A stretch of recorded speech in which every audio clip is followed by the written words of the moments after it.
All right. Good morning. How's it going, Johnny? Why is the Discord not scrolled up? What is that about, huh? Here. Maybe the size is not right. Oh. Oh. Maybe it's just behind.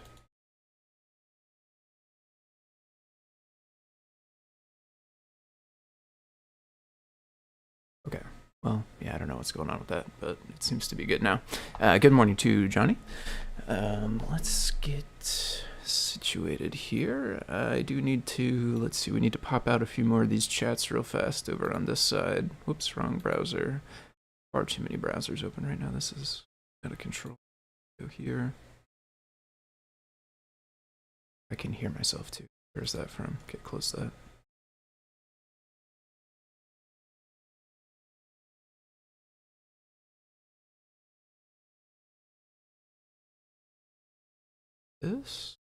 That one over there. Brain hurts trying to get a shape constrained in Fusion 360, but it refuses to work in different sizes I want. Gotcha. Yep. I have not ever messed, directly with Fusion 360. But I am done. When I do 3D printing stuff, like any kind of CAD design stuff, it's always been OpenSCAD, and I will definitely say geometry is not my strong suit. So I do find it pretty challenging. It's so neat, though, some of the different stuff you can actually create with that kind of stuff.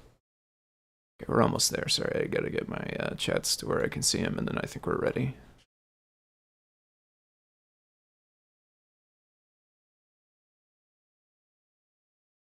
That's too big. Okay.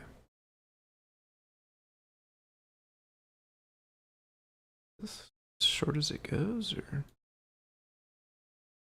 I usually get it so I can see that. So I'm further, or I just make that smaller. Only two answers, I guess.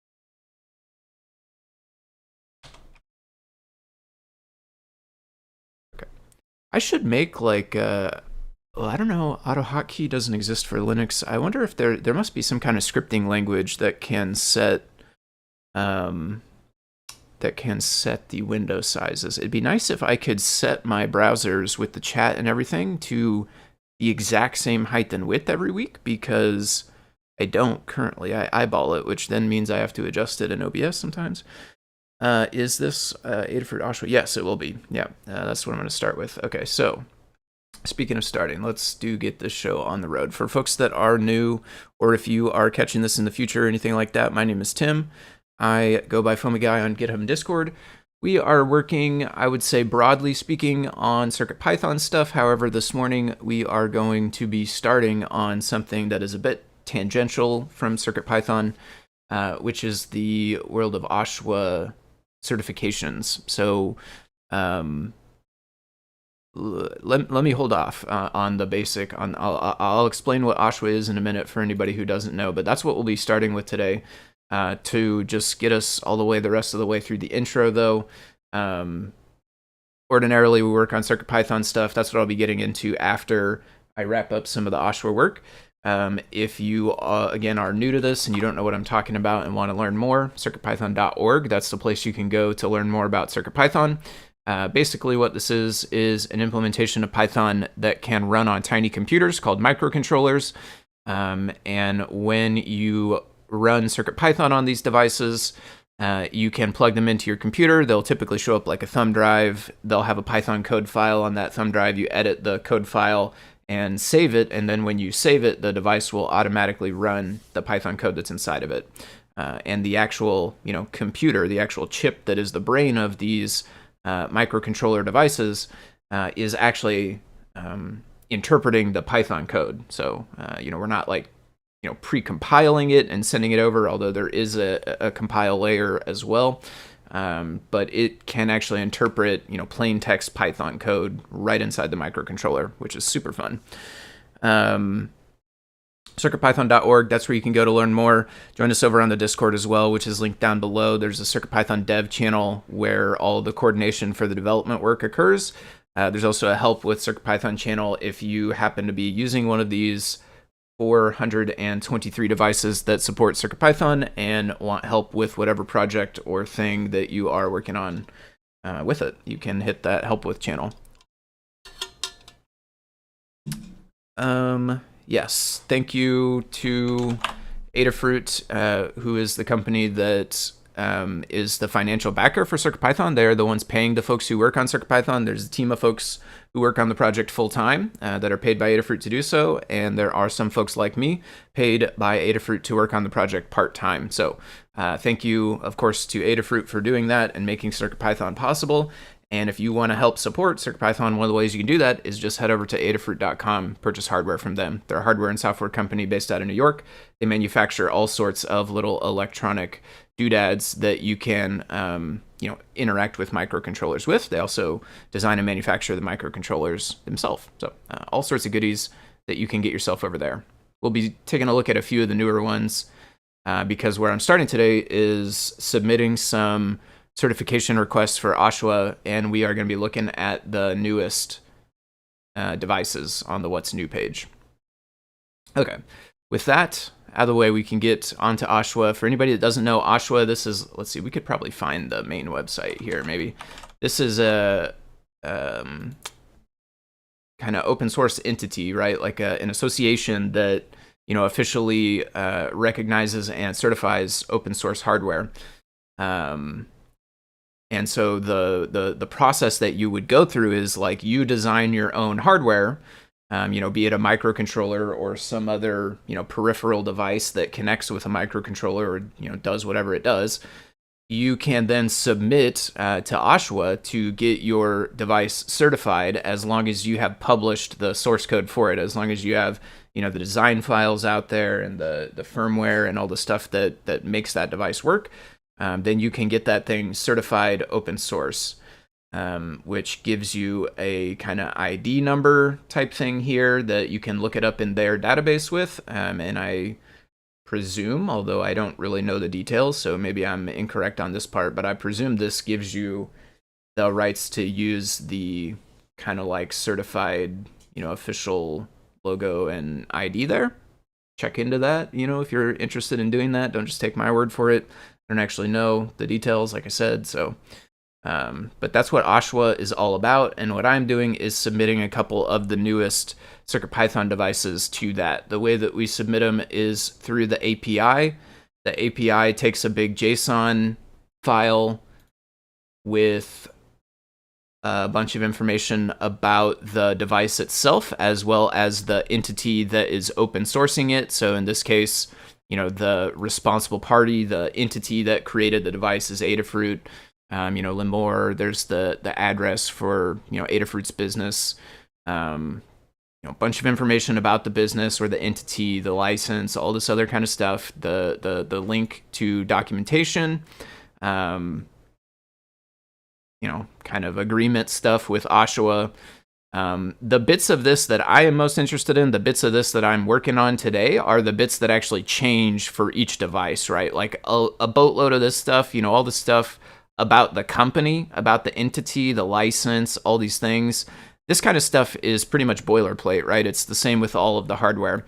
But obviously, project name right here, project website, revision, project description, types to some extent, although most of the types that the devices I'm working on, fall under kind of the same categories of types. There are a couple other categories out there, and so maybe we find one or two that use something different, but those are pretty much mostly the same.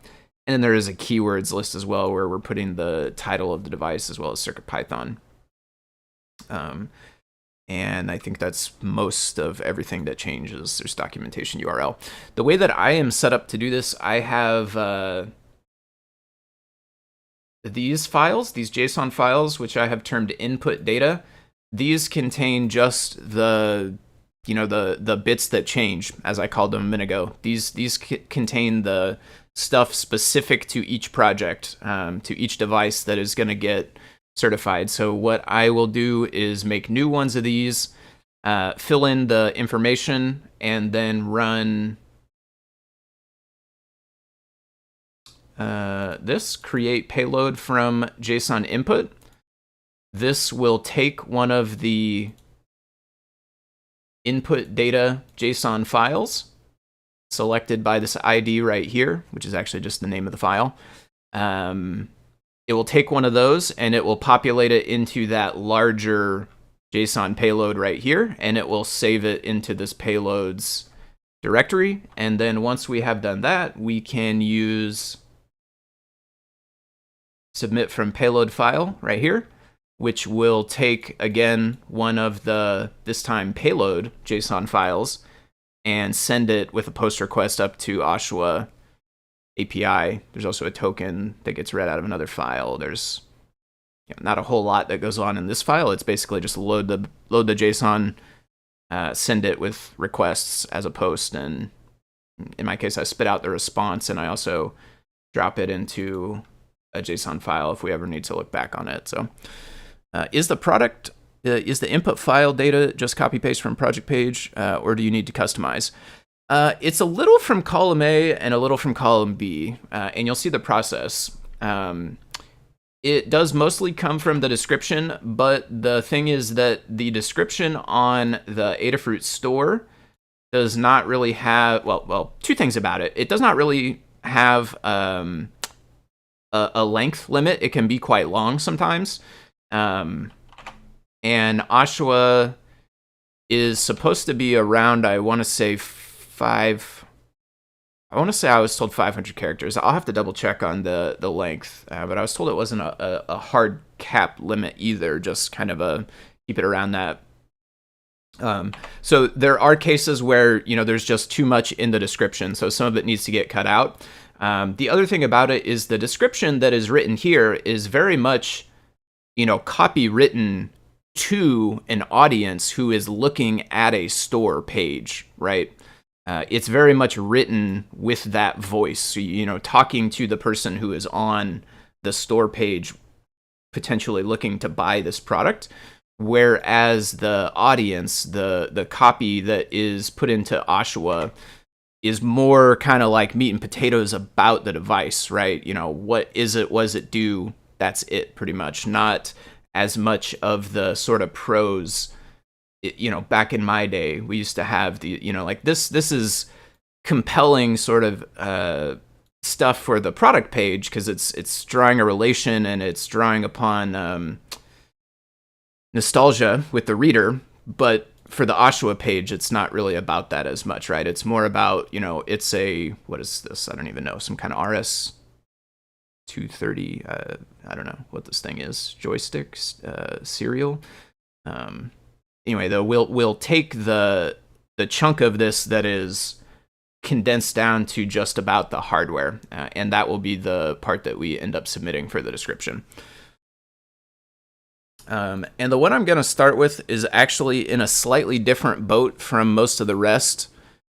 This one is not actually a product that they sell, but it is a device that they designed and want to open source. Well, have already open sourced and want to submit to OSHWA. Okay, too many browsers again. I gotta find the right browser.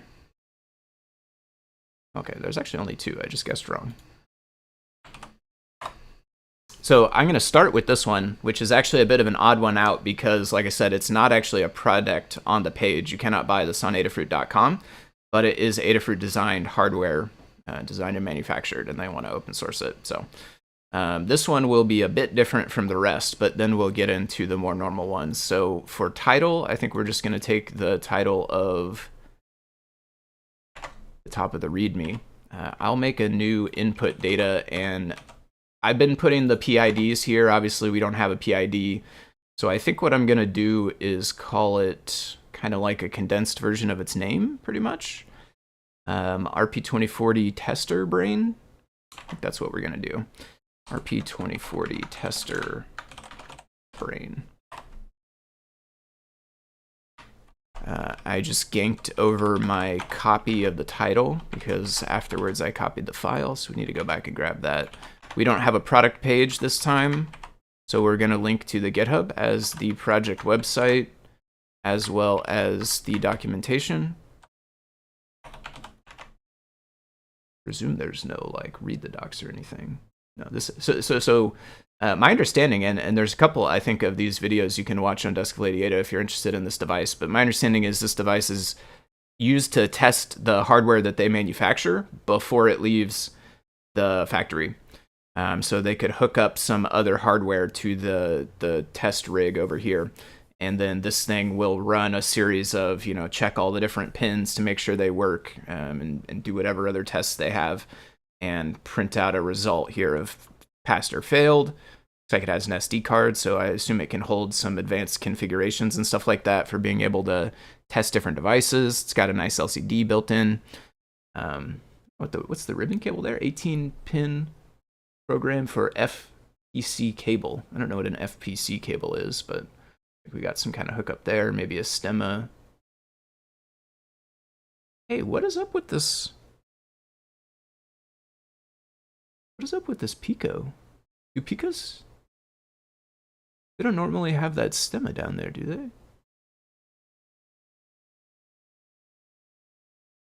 Pico H. Is that actually manufactured? I never noticed that before.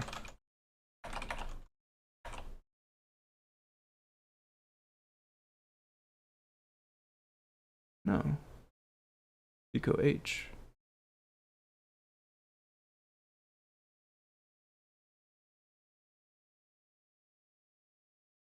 I've never seen this one before.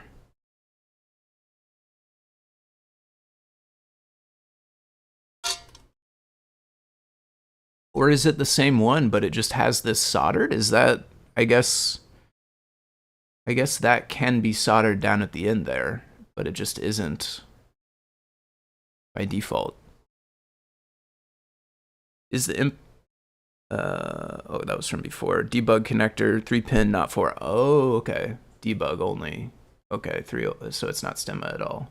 It does look similar from the top down, but maybe a little bit more narrow, or even if it's the same, doesn't have all the wires, so it wouldn't work as stemma. Interesting. WH Wi-Fi plus headers. Okay, there is a bit of a description here. This board is what we use internally at Adafruit to program test boards. I think we take...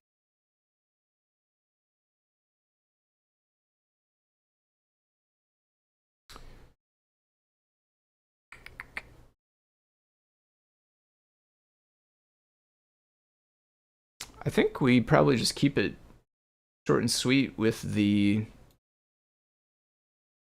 description, and maybe we try... I don't think we can put a bullet list. I'm not super certain, but I'm pretty sure we can't do a bullet list because the paragraph is going to kind of show up here.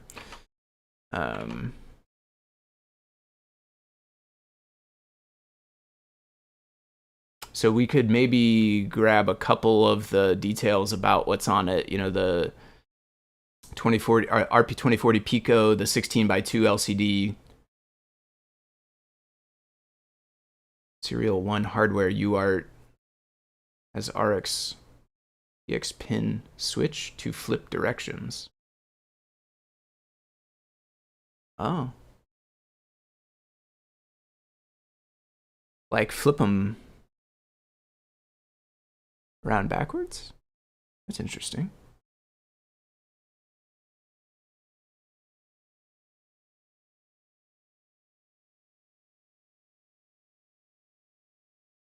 No, that can't be. There's only one, and you're switching it between the two. That's what it's got to be. That's interesting. I've never seen a physical switch used that way for RxTX. That's pretty neat. TFT connector. That's probably what this is. Looks like hasn't been used. Okay, so let's do this, and let's do kind of the top two. The RP2040, the display.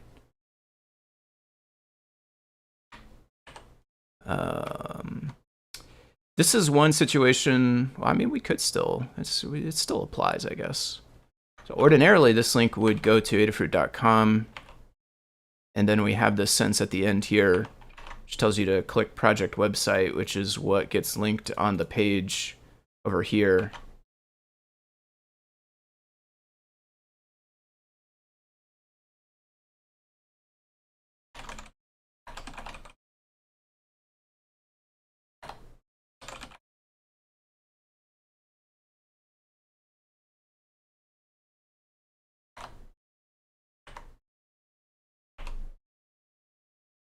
We'll hunt for a rev thing. I don't know if we'll find it on this one. It's not too many pictures. Well, there's assets. Maybe there's more pictures here. Nope, just 0.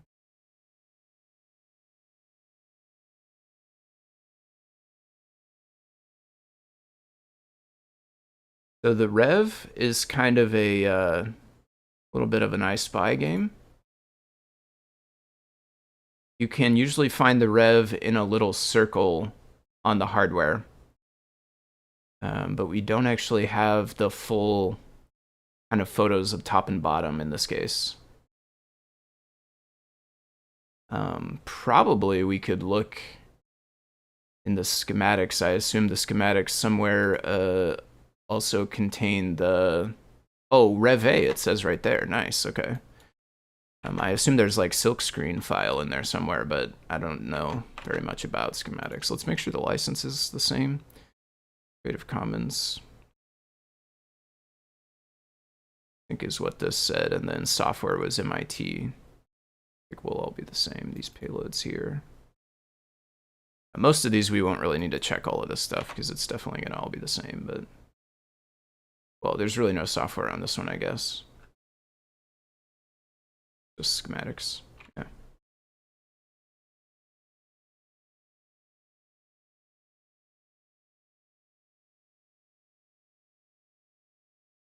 Okay, we got our links, we got our description, we got our rev. We did use the sentence at the end here, so now we can go create payload from input. We'll give it our PID, which is actually our file name.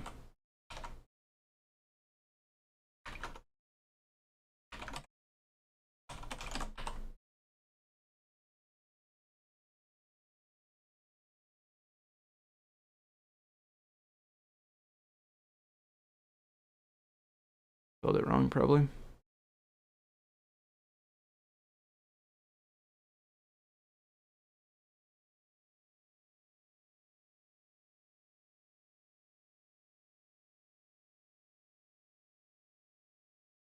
Although I sure don't spot the typo.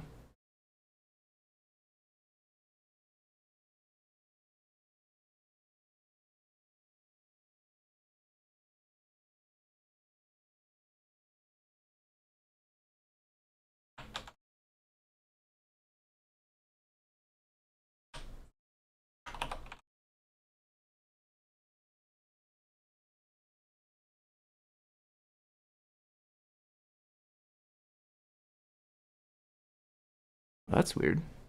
Is it not in this? It is. Oh, the JSON.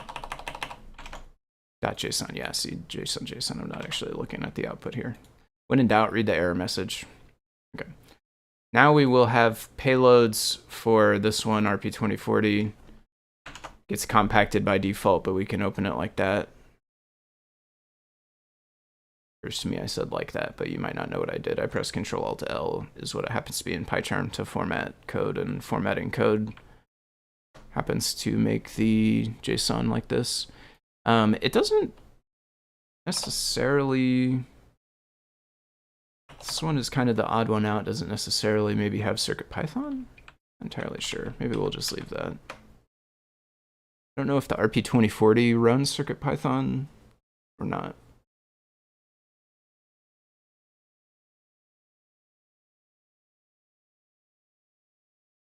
Okay.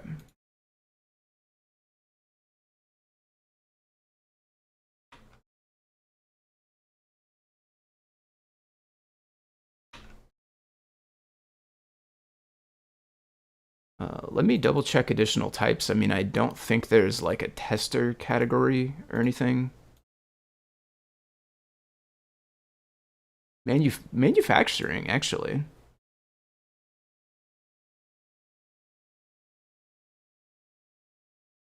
That's probably about as close as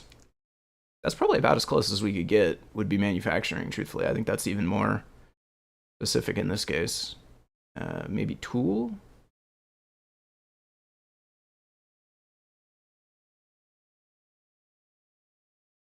Oh, interesting. There's one of them under tool.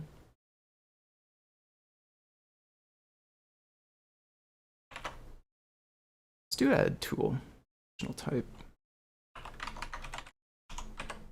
Most of ours are not going to have that, but this one is in kind of the different than the rest. Manufacturing, I don't know.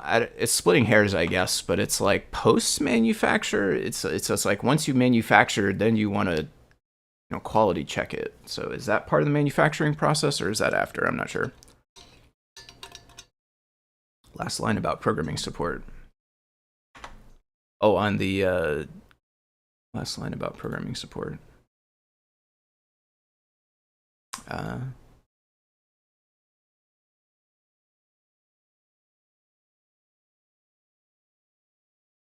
Yeah, we probably have room. We could use some of this. Use Pilhauer core. Oh, Philhauer. Read it wrong. USB host testing even as well. Wow. Okay, yeah, probably does not run not probably run CircuitPython directly on the RP2040, I'm guessing. Let's double check the size here. Yeah, thanks for the heads up on that. Oh yeah, we had only 214. Whoa.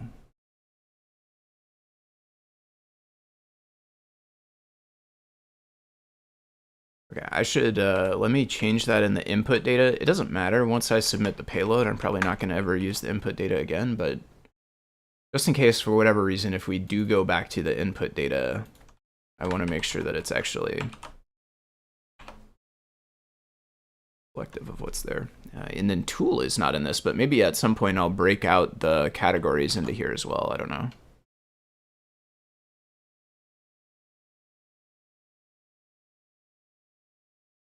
Okay, so for submitting, we go submit from payload file. And again, we're going to give it the file name minus the .json.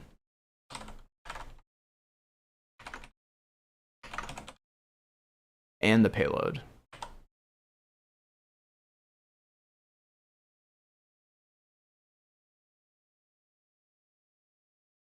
It prints out the data that it sends first, and then it prints out the response, and it does take a second to complete the request. So we got that, and then we should now have under responses, we have this, which is where we could check the response, which tells us the most important bit, which is success, true or false, and then honestly everything else inside of this is copies of data that we submitted, so not a lot of it's new.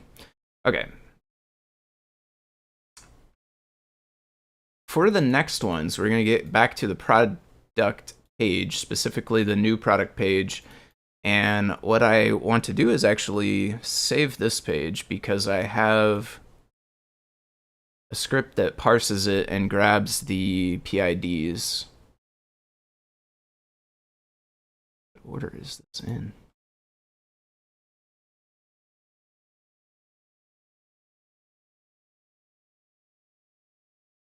I'm just going to overwrite the one there. That way the script is already ready to go at the right file. So I have I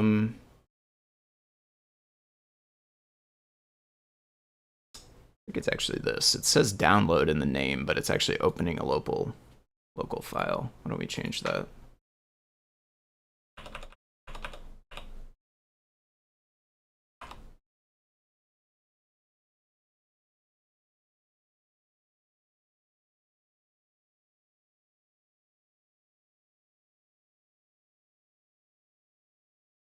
Oh, this is actually doing a bit more.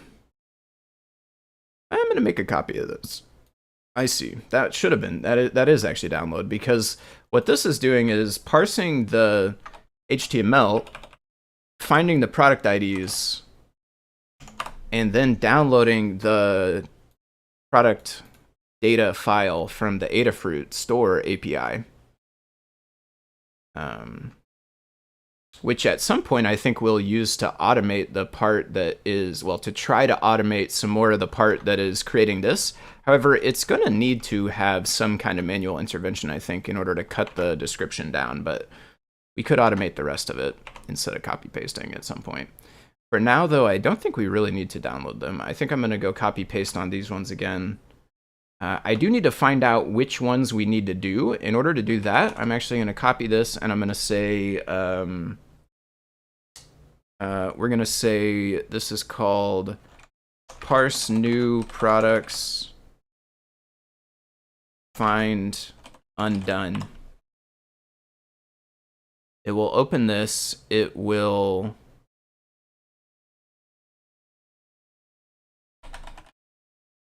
I don't think we want downloaded, but I think we want a list called done.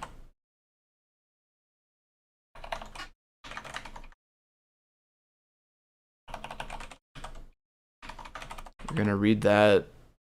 Done is going to be equal to f.read.split new line. We don't need those parentheses. Close the file. What's wrong with that?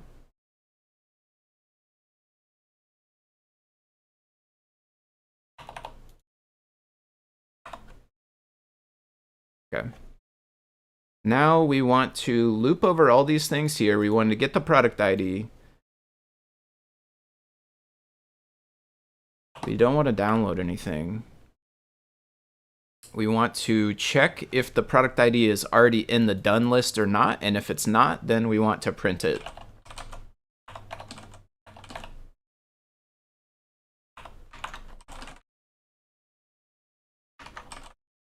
I don't know why I put a string.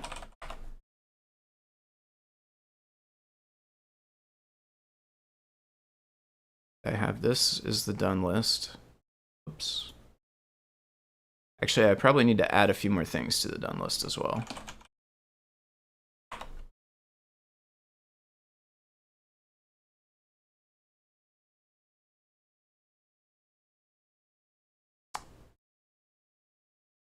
I need to add the ones that I have done. Why? My Chrome is like really slow.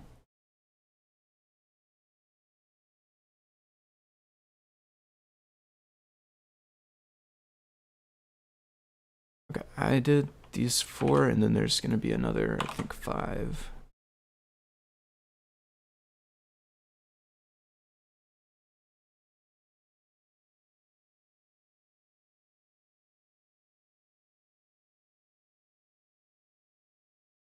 Like hanging frozen my Chrome over here. Like I go to highlight something and it just, nothing happens for like 1.5 or 2 seconds, and then all of a sudden it pops in. Probably would be good to make sure we don't have any duplicates in this list, but I don't know that it doesn't matter too much with the logic we have so far, because whether there's 1 or 2 or however many there are, it will still find it like this, right? That won't change anything, so I guess that's fine for now.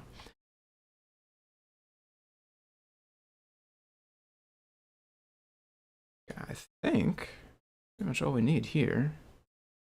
That did print quite a few, though. I don't know.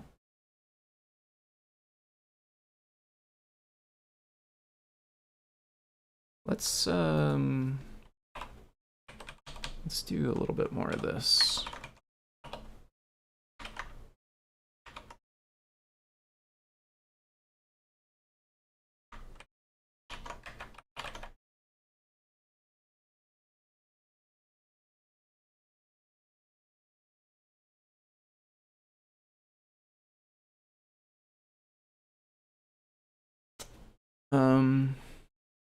Maybe, I wonder if we have a types problem.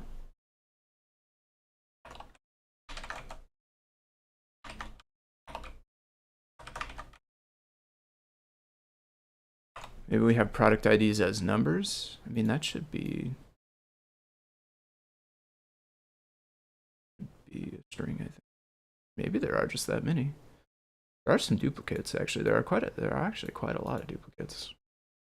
Something is wrong with that. Yeah, something's going crazy here. Product ID.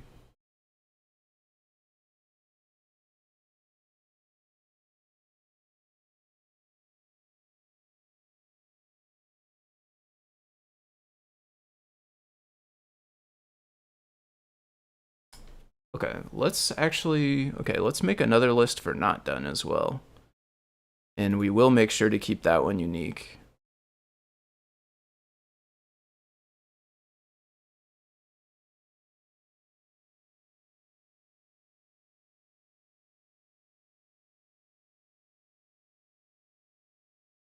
I think it's finding multiple links. I'm having it pull out EC click product, but I guess that probably exists on more than one thing. Yeah, like there's one EC click product.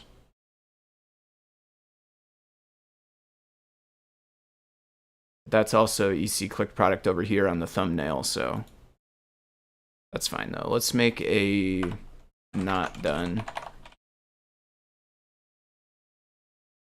If it's not in done, and if it's not in not done, print it and add it to not done.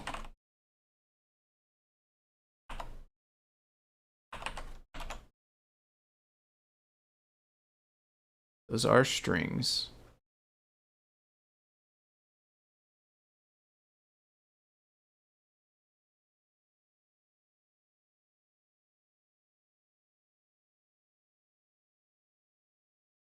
Let's double check. So we did, okay, 550, 785. Yeah, so a lot of, well, I shouldn't say a lot, but some of these will be skipped. Like this Leap Motion controller, right? This is not Adafruit designed hardware, so it's not something they would be open sourcing through that. The8. Okay, so it is, yeah, it's finding them. I think it's finding them. Okay, so we'll be basically strolling through this list real fast and finding the ones we need to do. I'm gonna make this a little bit nicer by having it, well, we don't really need to print type. That's working fine. Let's print,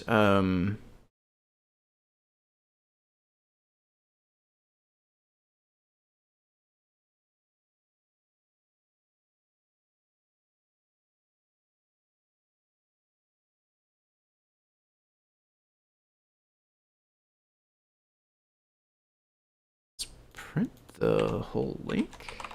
Does that?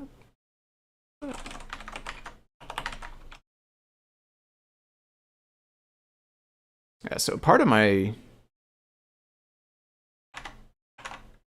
what I'm doing here is also iterating the tools that I'm using to do this.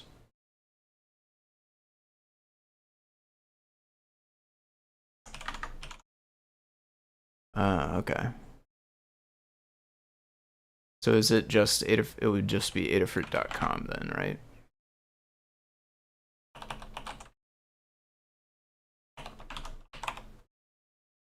Okay.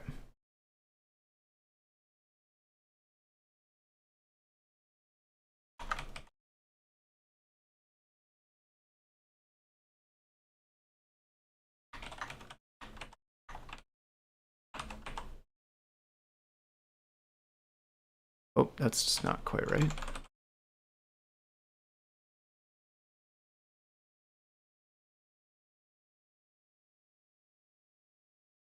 Cool. Okay, now we can quickly and easily click through. So like the low ones like this, I'm pretty sure we're not doing. These are going to be like, these are not new hardware. They are just a new run or whatever.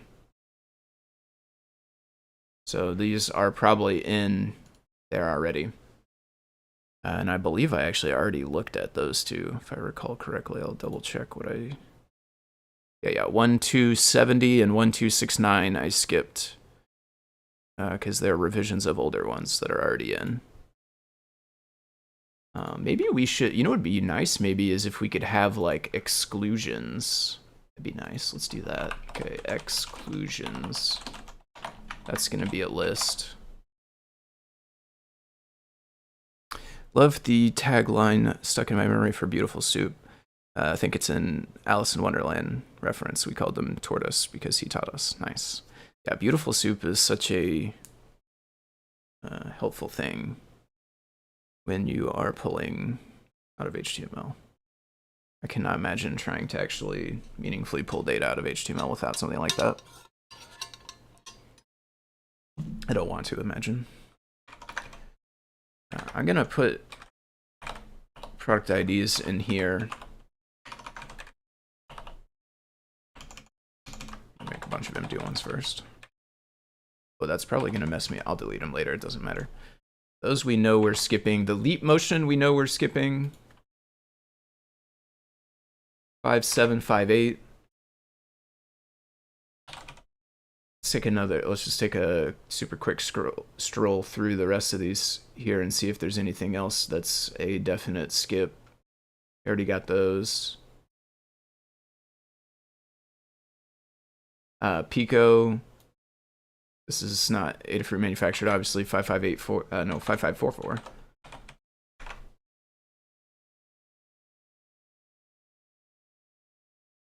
Let's see. I'm pretty sure I was told no on those, but I actually need to look back.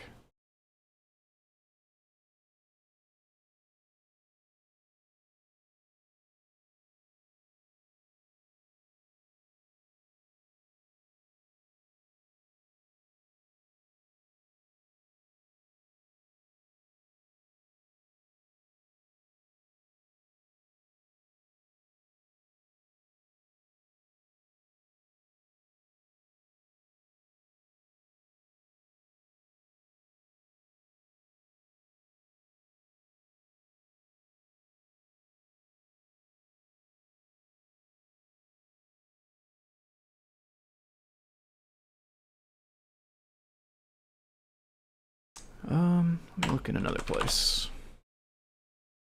Sorry, this is all like not really public communication. I don't want to just show it.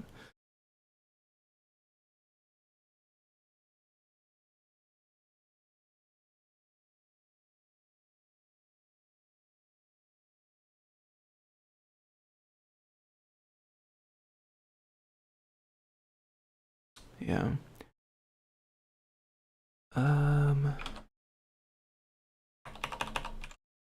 Did not make a note about the cables, it looks like. I'm pretty sure I was told...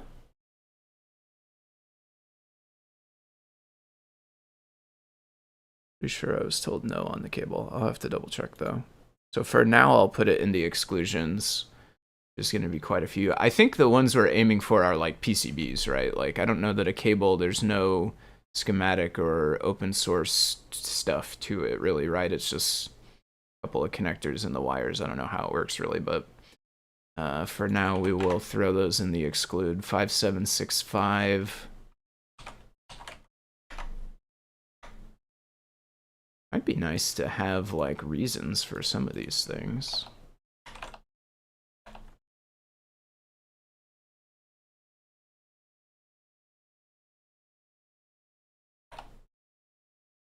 That was the 5758. That was the leap motion.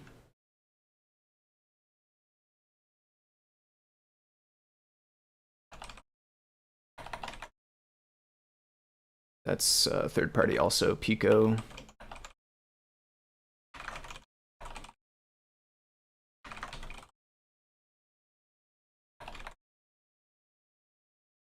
We're gonna have a bunch more cables. Oh, I'm gonna have to copy paste again. Oh well. 5765. Whoops. And now, okay, that's like thing. Let's close that.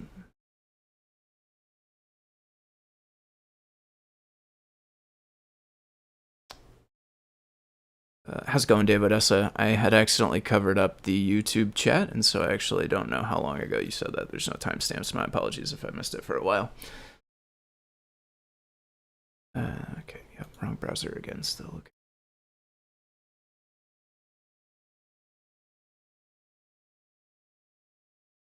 Five, 7, 5, 5.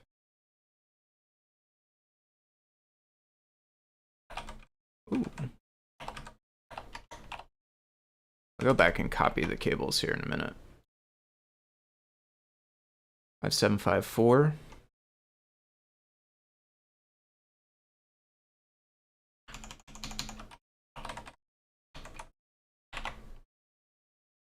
Five, 7, 7, 3.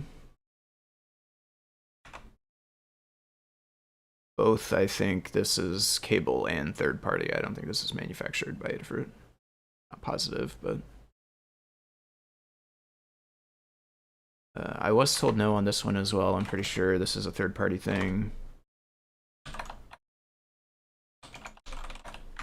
I don't know who. Any USB camera? I'll just put USB camera. Ratchets, that's probably going to be the same. 5730 and 29. We're probably not going to end up with too many to do, I'm guessing, after we get these filtered out.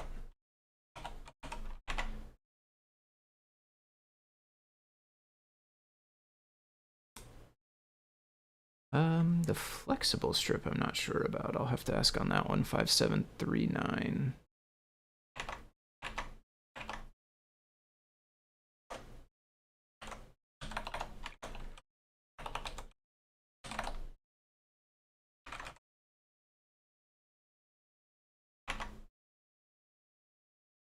These were ratchets.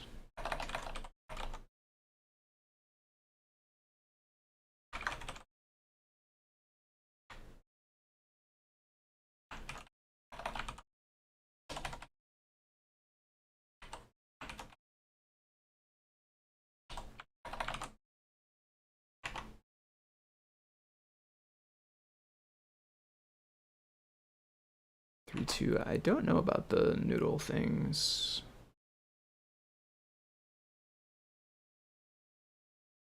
Encoder, I think, are no's. 5734 and 35.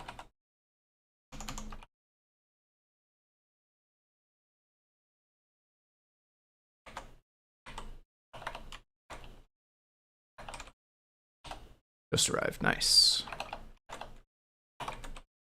Hope you're having a nice day. Sveti channel monk. Okay, that's the board there. That would be fine. DigiKey hackbox. I don't think that would count. That's like it contains like a clue, for instance, which is open source and Adafruit designed and manufactured, but it, it's like the kit of all the rest of the stuff is the product, so I don't think that one counts. Clue would already be filed separately.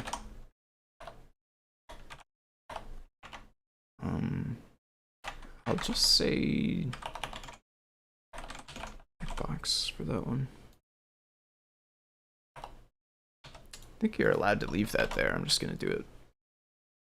Okay, exclusion. So now let's also add one more of these that says if product ID not in exclusions.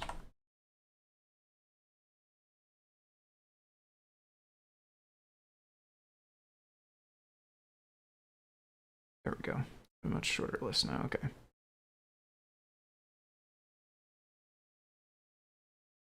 All right, 5753 we will make. So let's go that 5753.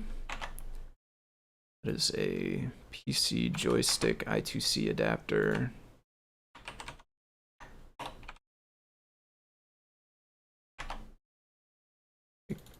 Not just double click. It'd be nice if I could double click to select everything inside the quotes, but it gets blocked by the slashes. So rev, we just look on the board, play a little bit of Where's Waldo action here. Usually sometimes the back, which I don't know, do we have the back? Might not have a picture of the back right now, actually.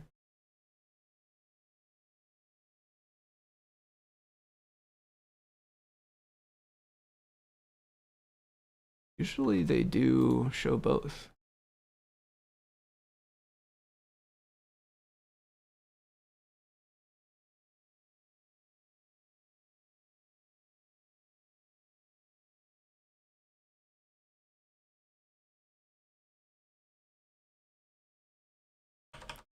Arrow keys don't work.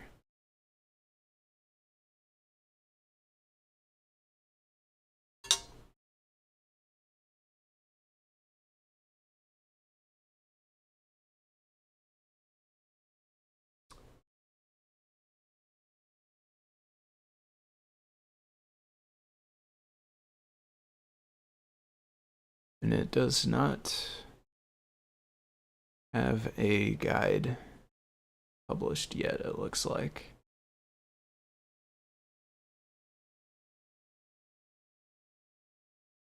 One more good look around the top here, but I think it's there. PC joystick, 5 volts IRQ, those are all pins. So what we're looking for is a little circle with a letter inside, like ABC. Guessing that it is probably on the bottom, though. Leave it as Rev A. Description. So yeah, here's where we don't, like, this bit's kind of more so nostalgia, more so talking to the purchaser. It's more of our kind of nitty-gritty details. Okay, onboard, yep, stemma.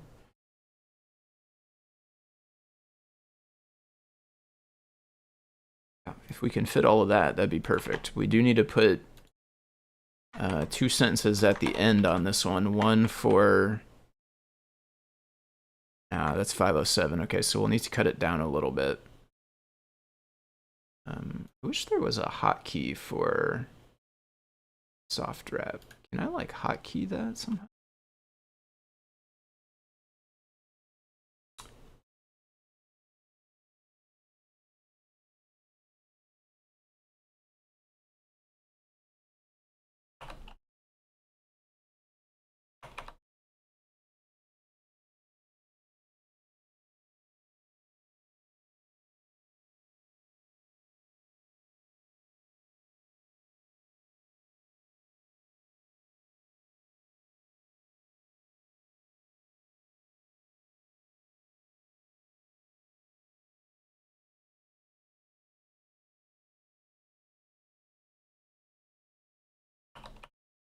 I think we're gonna cut that, and then we'll need to add the 2 sentences, one of which is I2C,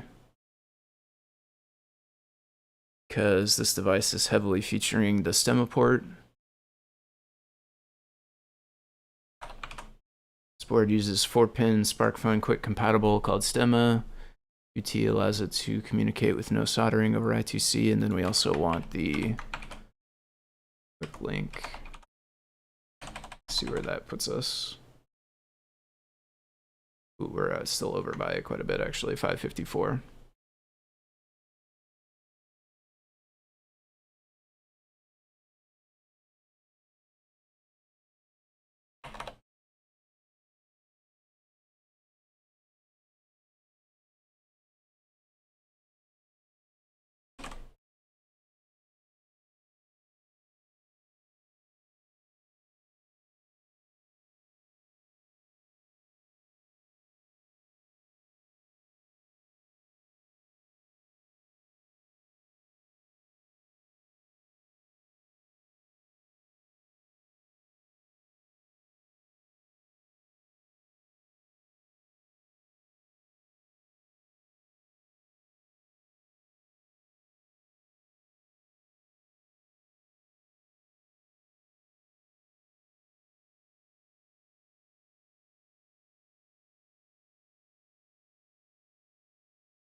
You can plug this board in using a 4-pin JST cable to any microcontroller or microcomputer.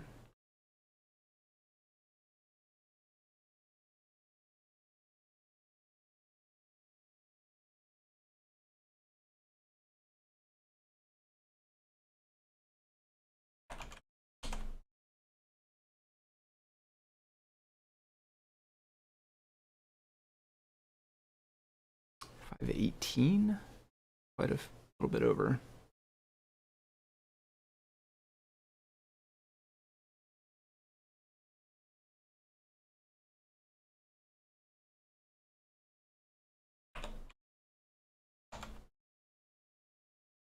I don't know if we actually cut in either.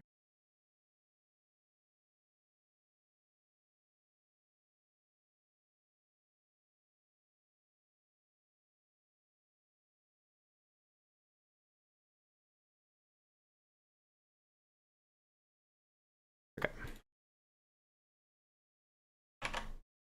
5753, 5753. See joystick to seesaw I2C adapter.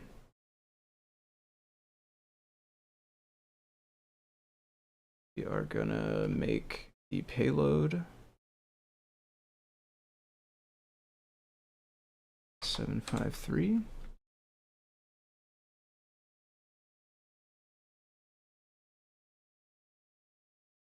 Ooh. It is brand new, not sure there's a revision already. So some of them are, even when it's like by the time that it gets sold, it's even sometimes already on a revision B or C. Like they made internal revisions, essentially. They ordered some and then made changes before it actually got like mass manufactured. Finally sorted out the constraints. Nice. Quick test print was able to get it up on printables.com. Designed cable clamps. Oh, sweet. For storing cables. Or maybe clips is a better term. Yeah, I don't, clamp or clip. I think either gets the idea across to me at least. Yeah, that's pretty sweet. So you twist the little legs essentially of that thing, and they kind of grab onto each other there at the bottom with their little nubs. That's pretty cool. Yeah, I'm fascinated by the prints that take the flexibility of it. Like a lot of prints are designed to be solid shapes. You can actually get quite a bit done if you design the thin parts the right way and kind of take advantage of the flexibility that you get depending on your material. Okay, so we should have a payload now, 5753.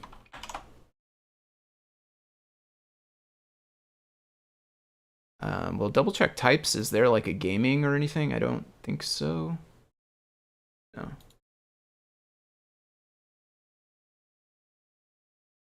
think we'll leave that.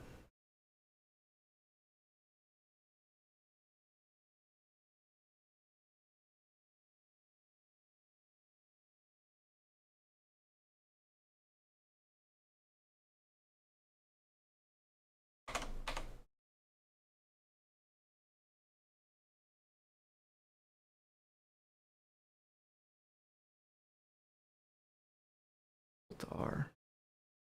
That I think I even set that. Okay, I'm also gonna list of ones I did today.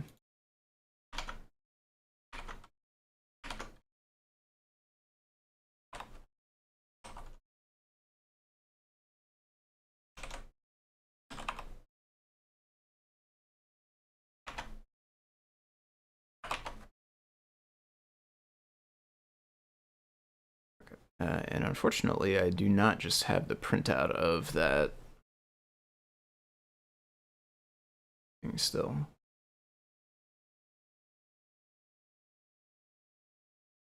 Wonder, can I like tab these?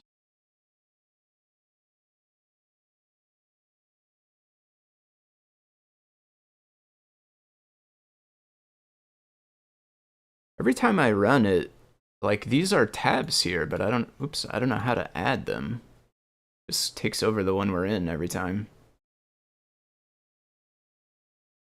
Try to copy these, but I think if I put them in like a text file, they're not going to be linkified, which is actually inconvenient.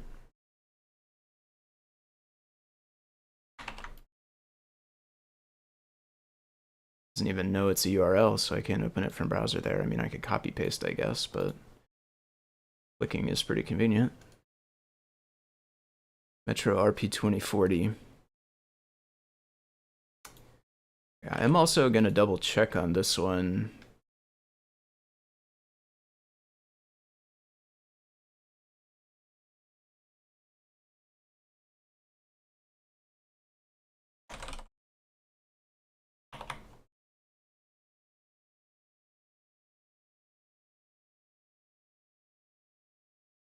We could see how many metros are there. 7 metros. So we have a Metro Mini 328, Metro ESP32S2, 328, 328, M4, M4 Express Airlift, M0 Express. Okay, yeah, definitely no RP2040s.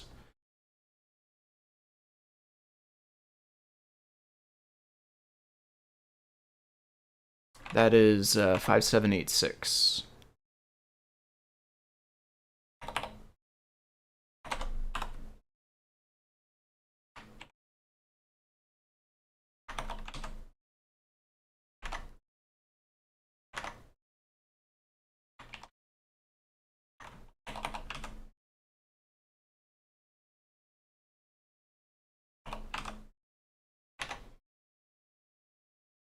All right, this time we do have the bottom.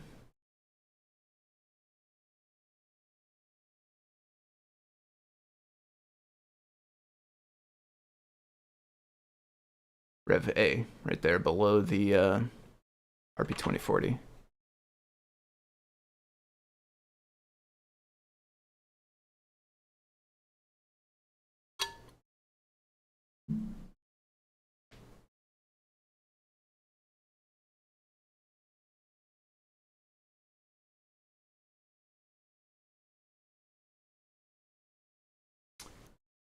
You look at these ones.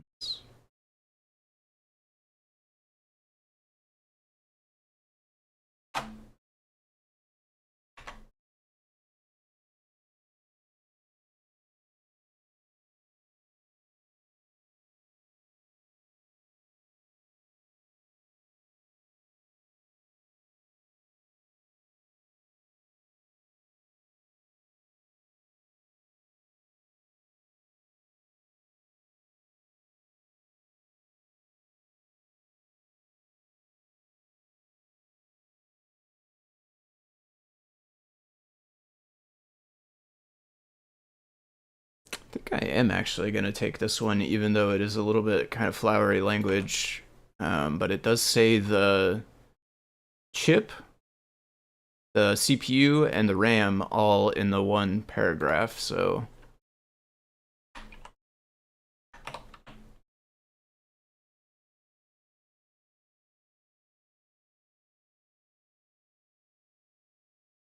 My project name did not paste right.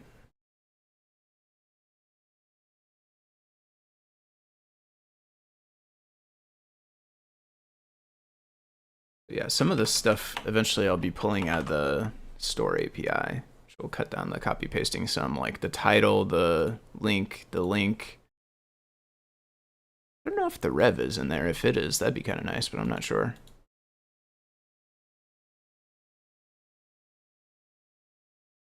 Okay, 5786, double check. Yep, okay.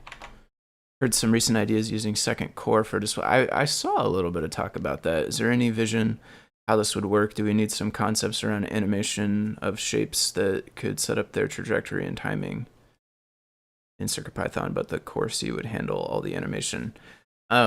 It's all very good questions. Yeah, I don't know exactly what the idea is or what exactly it enables and how it can work. I did see a little bit of chatter about it, but truthfully, the whole second core conversation is a little bit over my head, just for like, I don't have a clear picture of how of what is possible, like in which ways that second core can interact with CircuitPython at all. I don't really know how that works. From what I understand, is it the PO code or something, like whatever draws the DVI output on the DVI feather, from what I understand, I think might be the second core. But the actual specific implementation even of that is over my head. I'd have to probably dig around and then learn a lot to be able to figure out what it's doing. But I do think that would be pretty neat if we could offload,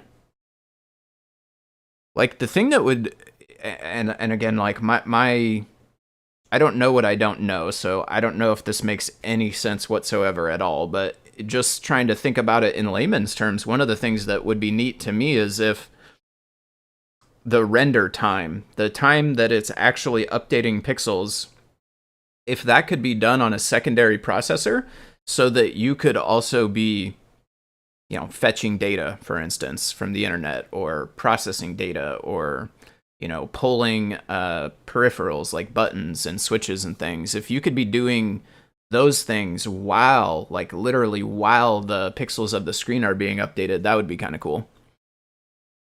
Second cord is used for HDMI. I believe it is used on the DVI output that goes through the HDMI cable, and then USB host, I have even less idea. That does sound familiar to me, but I'm also less sure on that one.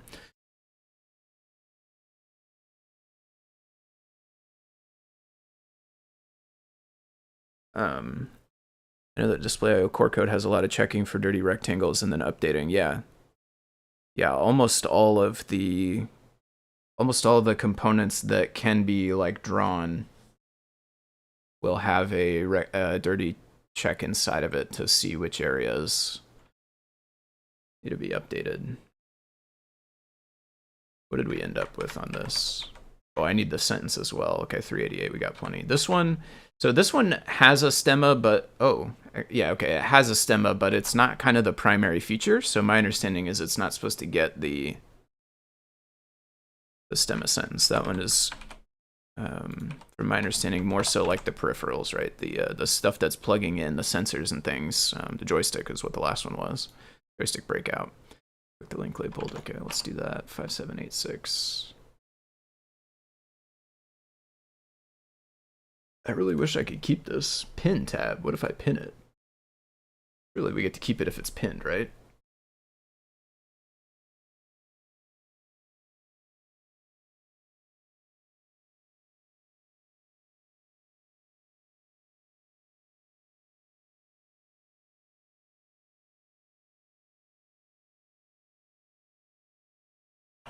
Eight six.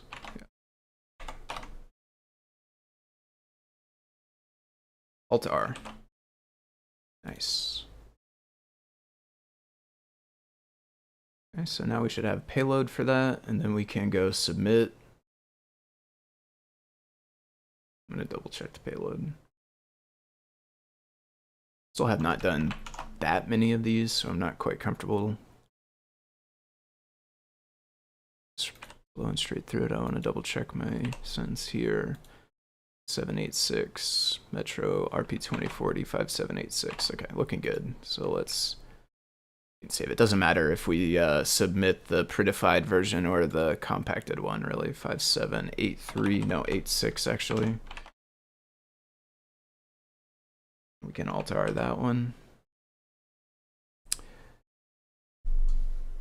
Let's see. I do find it amusing, you guys, rediscovering tricks we used creating demos on the old Commodore 64, but in Python. Yeah, there's oh, I forget their name, Josh or John, but I'm not positive which one, and I still could be wrong also, and I don't remember their last name or whatever else was associated with their blog. So yeah, unfortunately, I don't know this person's name to give them direct credit, but there's a person who posted a few blog posts a while back who it sounded like they were heavily into developing GUIs during, was it Java Swing or was it like early cell phones? Now I forgot what their blog said, but they had involvement in developing GUIs in very constrained computing environments, and they have now gotten their hands on CircuitPython and are getting interested in it. There's a couple of good blog posts written from their perspective of like tips and techniques and tricks that they used back in the day on whatever constrained system they were working on. And comparing to what CircuitPython has done, the similarities and differences. I found it to be a fascinating read. Let me see if I can find it. I would love to, I think.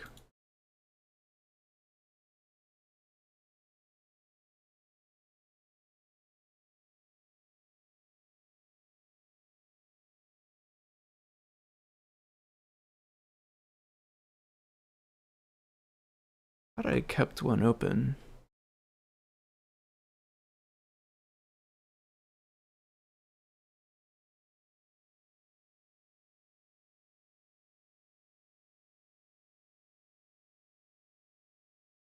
Here it is. Josh on Design.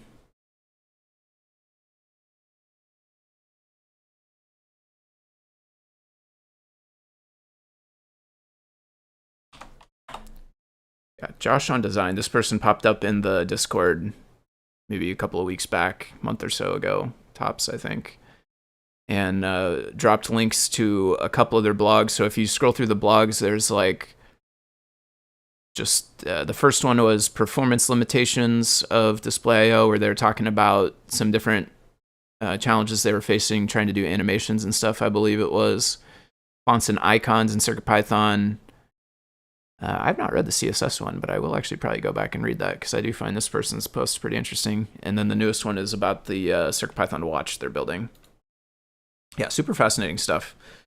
And again, I forget exactly what thing it was they were involved in, but they were involved in some sort of GUI development for some constrained platform at some point in the past. And so they have a insight into the problem that definitely exceeds anything that I have. It's fascinating to see kind of like what techniques they used back then that we can take inspiration from. Especially when it comes to trying to just squeeze out what efficiency we can, since it is, at the end of the day, like a small computer. Small computers have gotten rather quick, but it is still a small computer at the end of the day. I'll add 8.6 to my done list.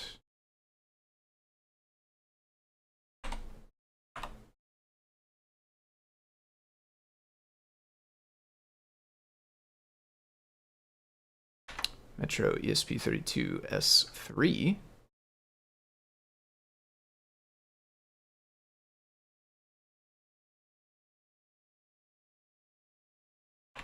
$500. That's an interesting product number. I wonder how it got that one. Yeah, copy paste it again. Okay. Tempted to just replace the number, but I also don't want to. Really scared of messing it up, so I'm going to copy paste the full URL.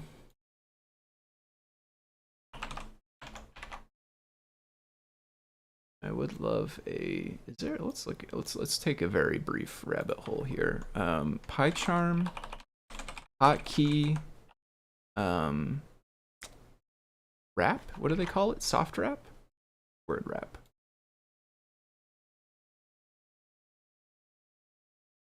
Soft wrap.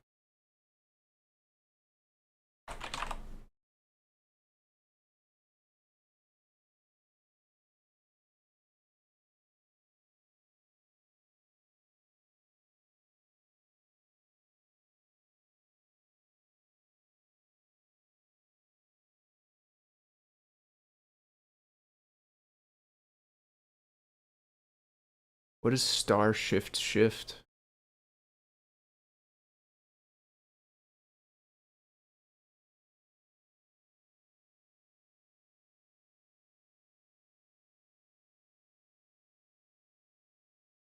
Oh.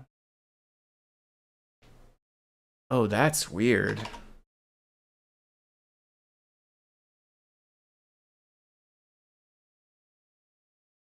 Oh, I don't know about that.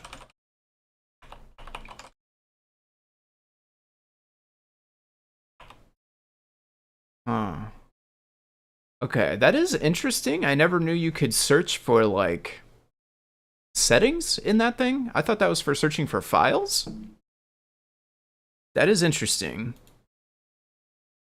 I don't know if I will remember it for certain to use it that way or not. And it's not the exact kind of hotkey I was really hoping to find, but...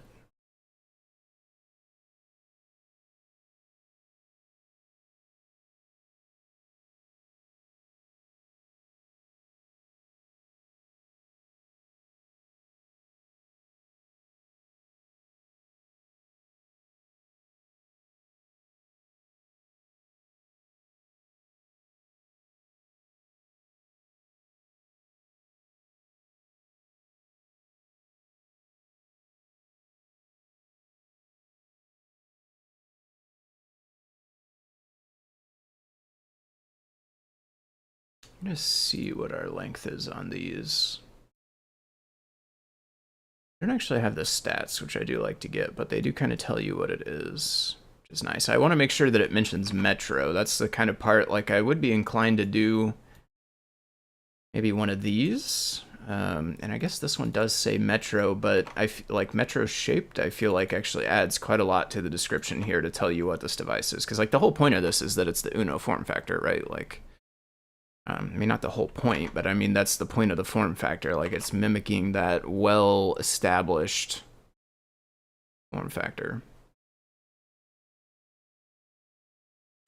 And some of the stuff that is just stats, I don't think conveys that very well, whereas this does. We have kind of some liberty to pick and choose which parts, and we can tinker a little bit as needed, but I also know my own limitations with regards to copywriting, and I know that that's not what I excel at, so I want to probably be avoiding actually writing anything, avoiding writing as much as I can, because chances of me making grammatical or spelling errors are high, and even if I don't have those, the chances of it being, you know, quote-unquote good copywriting is not super high. All right, 5500, we have the Metro ESP32S3, 16 megabytes of flash. My goodness. And an SD card. This actually looks pretty sweet. I popped on the Notify for this a little bit earlier because I think I'm going to try to pick up one of these. The SD card and the 16 megs is like... This would be really nice for being like a little web server, I think. It could serve HTML and images and things that are on the SD card. It's got ample pins where you could plug in other hardware. It would make a nice little web server. Let's do a create payload 5500 Alt R. That's super convenient. I just got to remember to do it. 5500. Oops. Let's double check the payloads.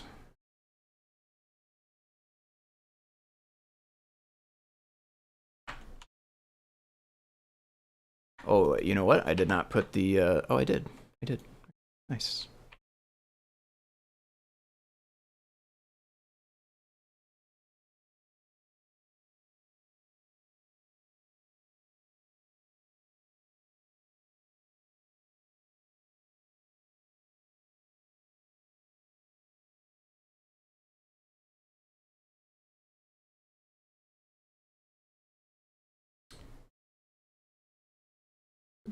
Cable adapter thingy.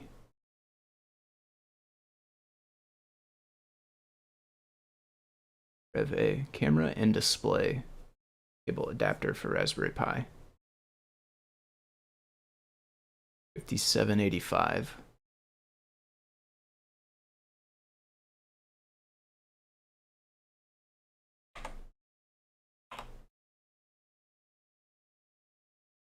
I believe this is like pretty close to the top of the list still.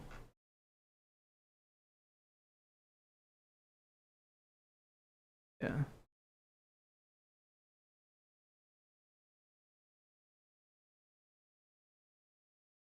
I suspect there may end up still being some more of these that we don't end up needing to do, but we'll see as we work our way through this list.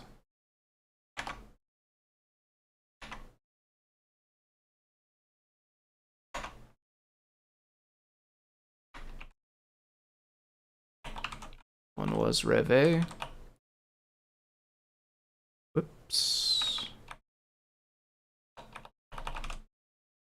MakerFabs S3 parallel with touch. Just found this product for the big 7-inch. Oops. I want the link, the actual link.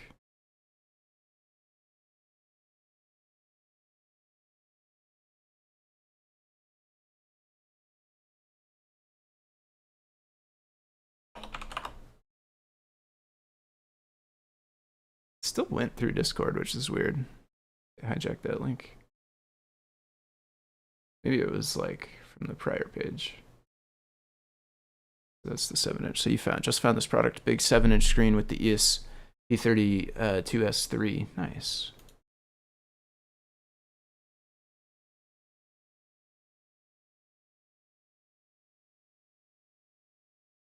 Like the hack tablet, wondering if this is now an easier way for folks to get into DisplayIO with a big screen, but will need a lot of work in the core. I see 5.0 ESP IDF getting merged in an upcoming version. It'll take work to add parallel display. Yeah, that would be super sweet. I feel like I am further along in my understanding of core DisplayIO than I was the first time around, but I still don't know hardly anything on the ESP IDF side of things. But I've gained a lot of additional understanding of DisplayIO in the interim. And fucking about with the inside of that quite a bit. Pretty nice. What is the button thing? Is that just a, maybe that's a speaker?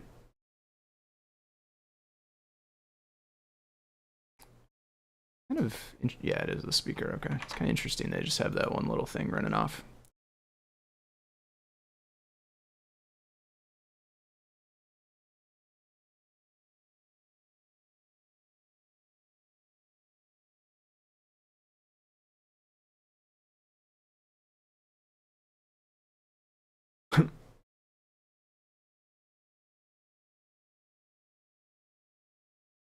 Neat.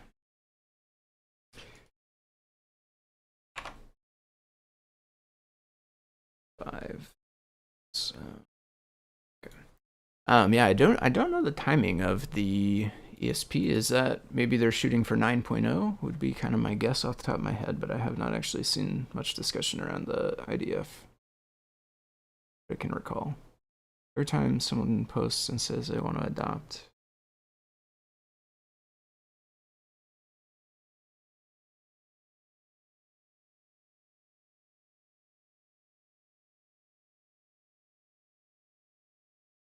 Oh, I think that's our description here. This time I'll be smart about it and actually cut it off before the sentence. We want to keep 5785. It is a Rev A we saw.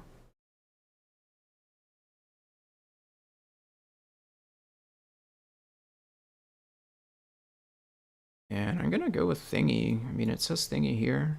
It doesn't say it on the silk screen, but part of the product title.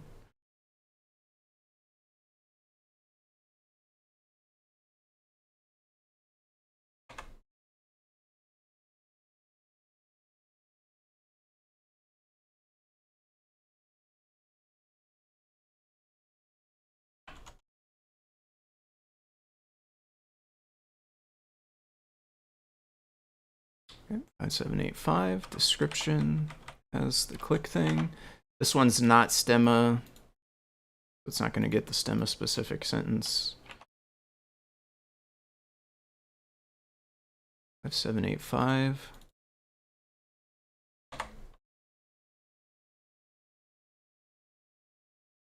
Alt-R, gotta remember it. I think I set it to that, by the way, so if anybody watching uses PyCharm, I don't think it does that by default. You have to set it if you want Alt-R. It's something different by default. I'm still trying to remember it, because I don't use it very much.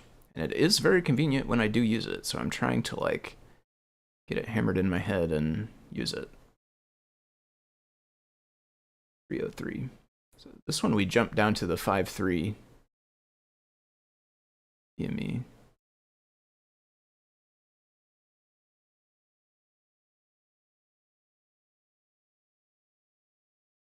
303. Let me see if there was any other mention of this one in the thread. I don't think so. 57, 57.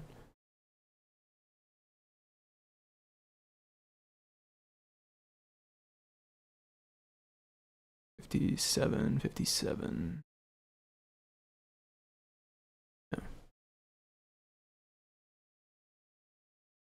Feather ESP32S2 with a BME sensor on board.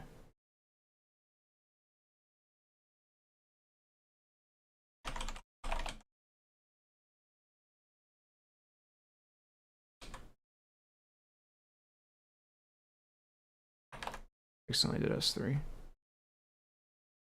We don't have too many of those, so we'll just search. Okay, there we go. Yeah, it already does Just double check the D303. Yeah, that one's done already. I don't know if it'll matter. I'm not gonna run it again, I don't think, but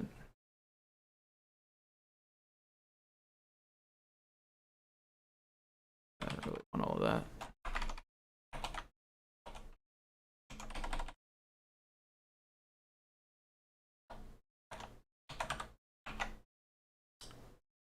What's the date? That one is from a while back. Okay, so I'm guessing everything else is probably done.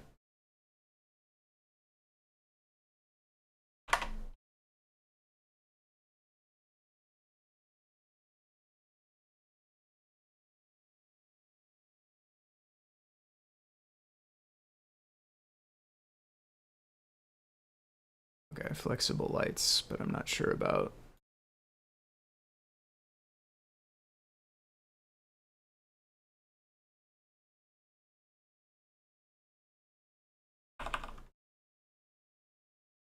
Let's see, we did one more at the end there, didn't we? Our last one. 5785.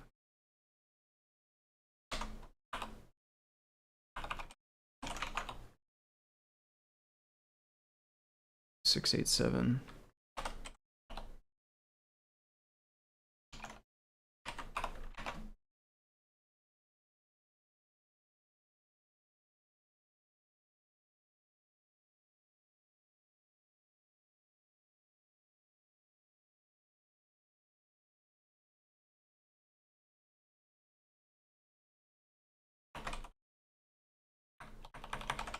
I don't know if those are O's or zeros or what. Flexible LED filament.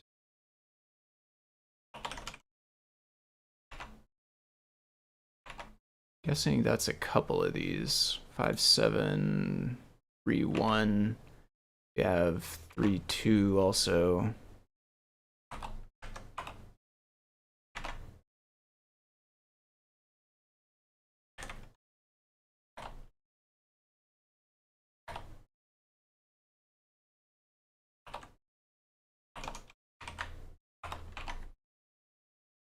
Look like O's in this one. Capital O's.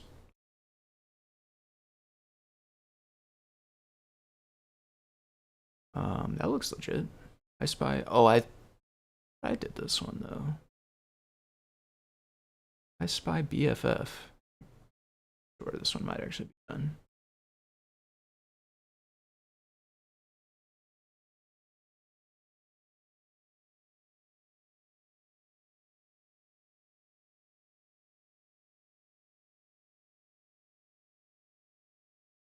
Five, 7, 7, 0. Oh, that's different. 7, 2.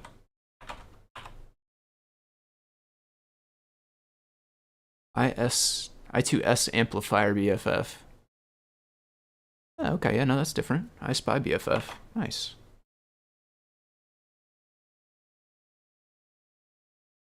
We have only 8 BFFs. Let's just double check real fast.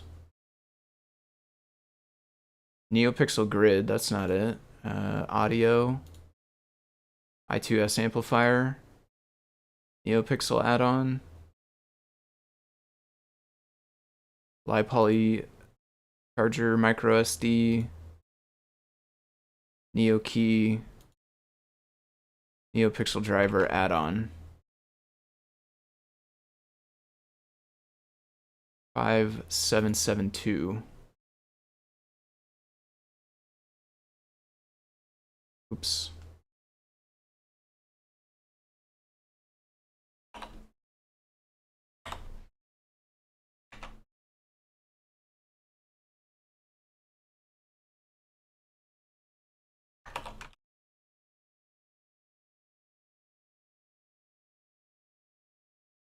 Oops.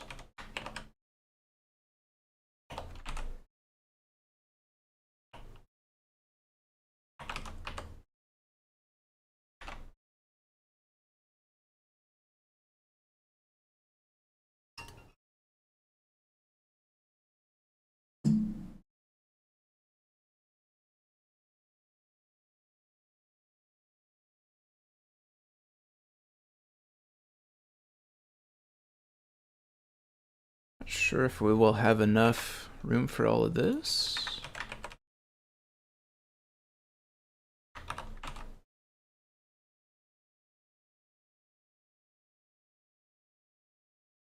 No. Oh, it stays there, which is actually pretty convenient. As long as I don't use the double shift for anything else, then it is pretty much a hotkey because it becomes double tap shift and then enter. It's not bad. I would be in favor of like a hold this and press that type hotkey, but shift enter is not too bad.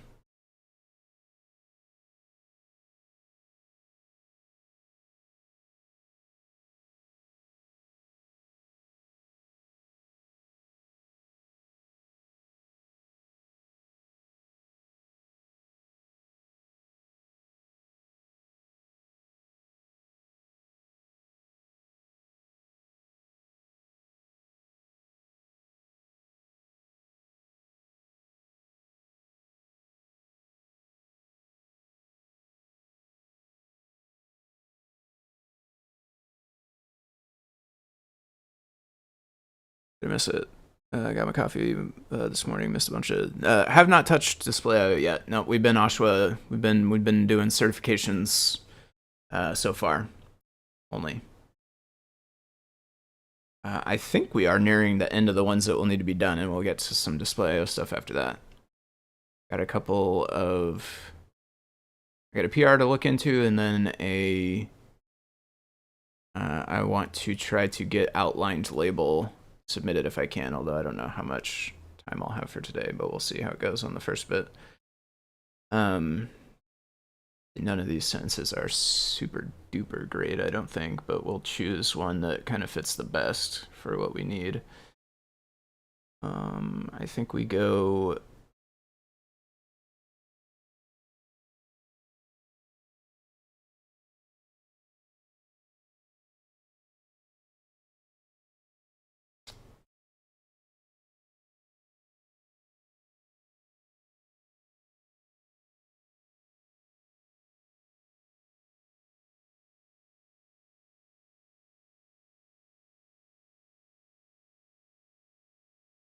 I think what we're gonna do is grab this bit.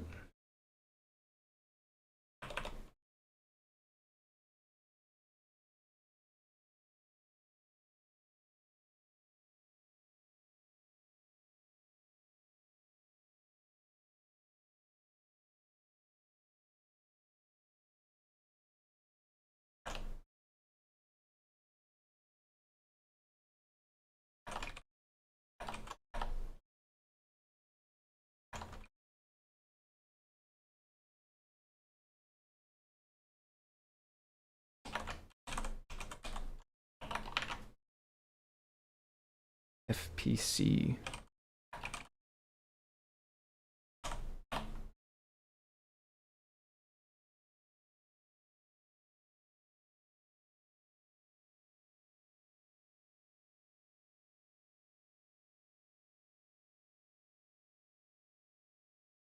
Revision.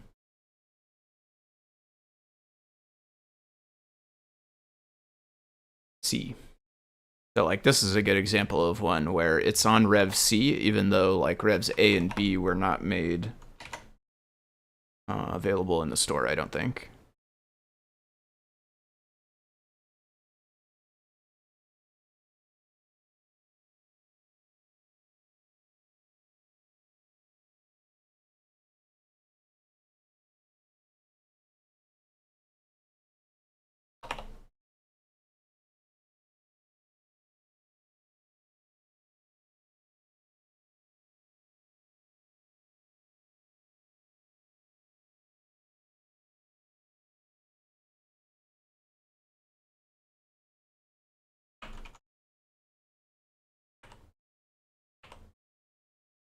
Seven two 5772.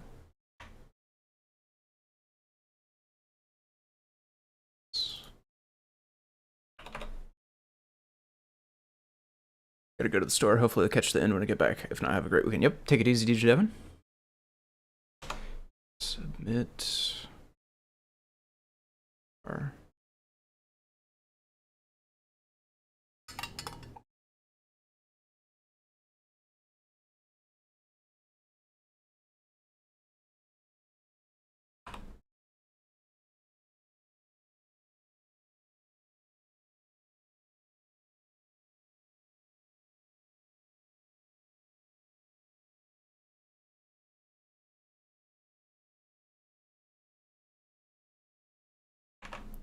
and I'm pretty sure these are done.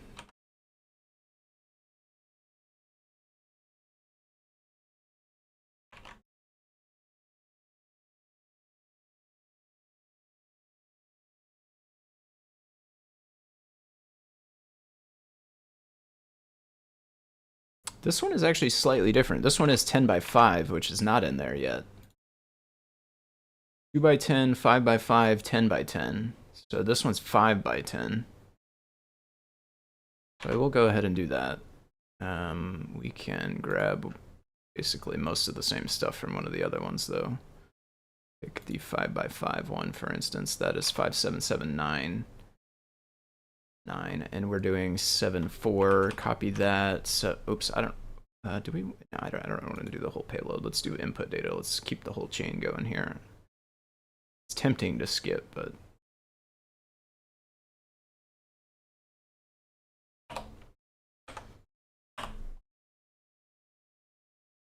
Five by 10, or is it 10 by 5? Is it list? Doesn't actually say.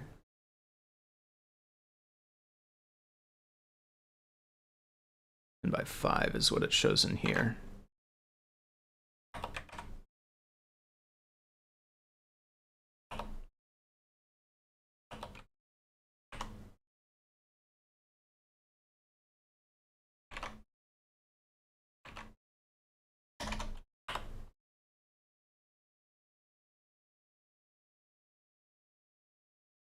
If you need more, this one is. So do we have that sentence? This one is. We don't have that sentence in this one. Okay.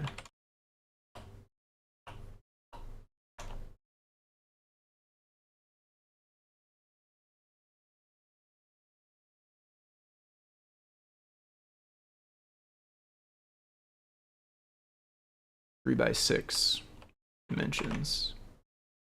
This one is 10 by 5 blocks, so 3 inches by, well, let's do 6 by 3, I guess. 6 inches by 3 inches. So that would be 150 by 75. 5774, 5774. Swirly grid, 10 by 5.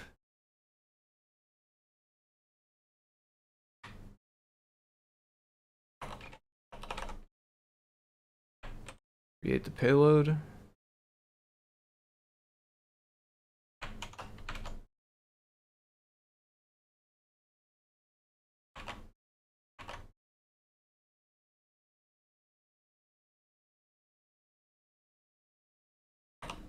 Submit the payload. Double check here again. 2 by 10, 5 by 10, 5 by 5, 10 by 10. We only have 3 matches.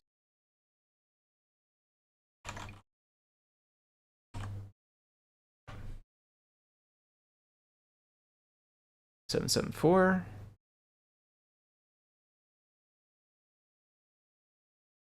7, 4, 5. 7, 4. The link labeled. Okay.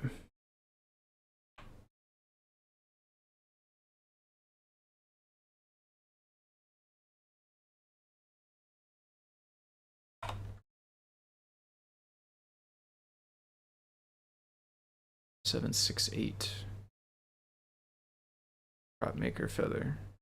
5, 7, 6, 8. That might have been one of the ones that was mentioned actually. No, 5, 7, 1, 9, and 4, 2. RP 2040 prop maker feather. This one's old, from 2020.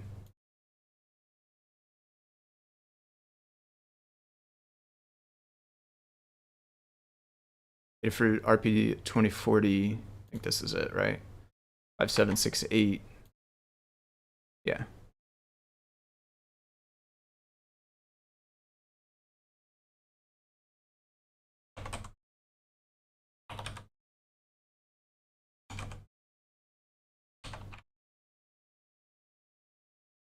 I'm gonna guess this is either done or something we don't need, but let's see. SP32S2 feather.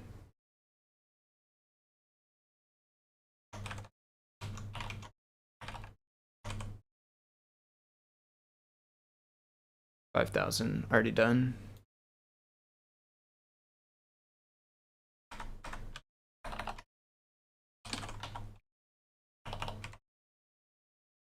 This is definitely old.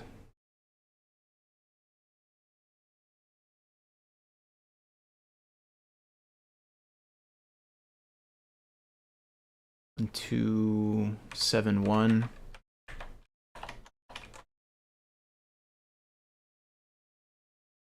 We could maybe try to double check if it's already in there.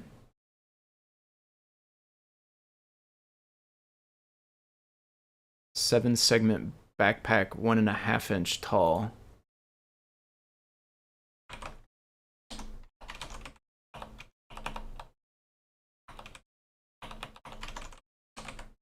Dash. I have 6 matches. I'm gonna go to the top. 4-digit, 7 segment. One doesn't have a size. Backpack 1.2 inch. 1271. Yeah, definitely done. Okay. 5757 is the last one, which is Masfetti. Yeah, that one looks legit. Let's double check, make sure it's not done already. Oh, okay, sweet. We'll do that one. So that's 577 5757. Doesn't really matter what we copy from. Oh, I don't want the payload though. Alright, this is the last one, and we'll get to some other stuff. Just pointing, just joining after walking up diagnosing a random ESP32 firmware failure that's corrupting inbound and outbound data streams. Interesting. It was caused by a dirty shutdown. As battery slowly depleted overnight, we'll reload the firmware later today. I have had that happen before on battery powered stuff. When the battery goes down, I have had it kind of like get into a bad state. I've seen hard crashes. I've also seen it corrupt itself to where I had to reload CircuitPython.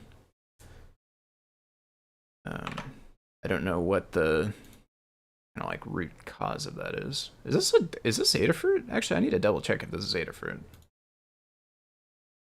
Because it says Monk makes actually. Oh, okay, yeah, I think that's maybe not actually. Yeah.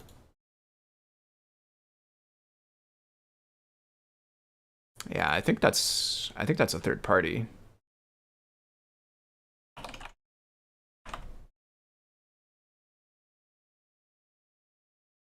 They make the microbit? Where's my reject all? That's not GDPR compliant, is it? Maybe it's hidden by the darkness? Isn't there supposed to be like a only use necessary or whatever? Oh. Okay, it's not the mic. Oh, it's like, oh wow, okay. It's all microbit. Oh. Wait, does this connect to a microbit? I guess the ends, maybe. I'm not sure. So it's like microbit add-ons. Interesting. UK. Alright, I think that is third party though. I'm going to delete the input for it just so I don't have it, because I actually copy pasted it. It doesn't have any of the right stuff in it anyway.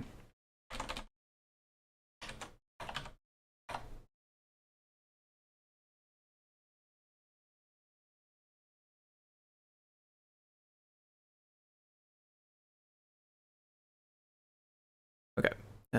Looks very similar to a display I bought. Let me see this. The 7-inch looks like. The K-Match link linked us up.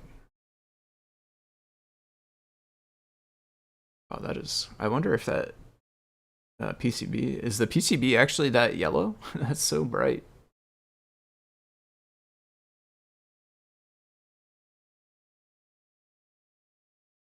Just IDE. Or do we know IDE? MicroPython. That's where the MicroPython's at, right there. We store it right between those two buttons or plugs or whatever. Awesome. Okay, I do need to fire off an email real quick, which there won't be too much for y'all to see, unfortunately. Bear with me while I write this, and then we'll get going on to some more stuff that we can actually see. Whoop.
And then 5731 and 5732.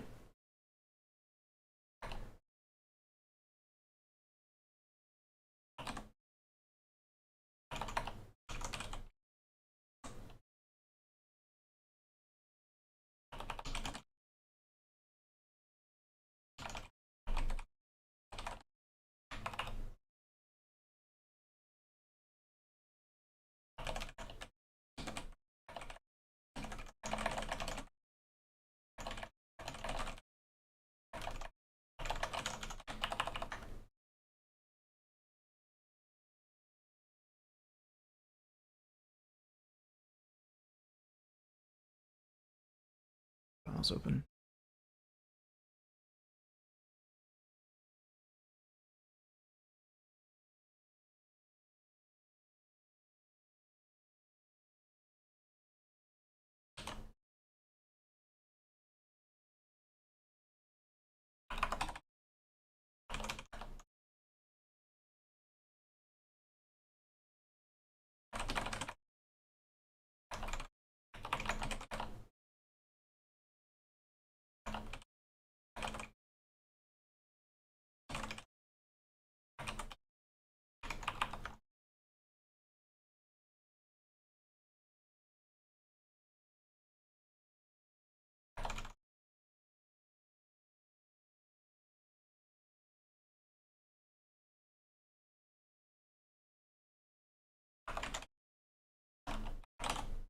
Okay.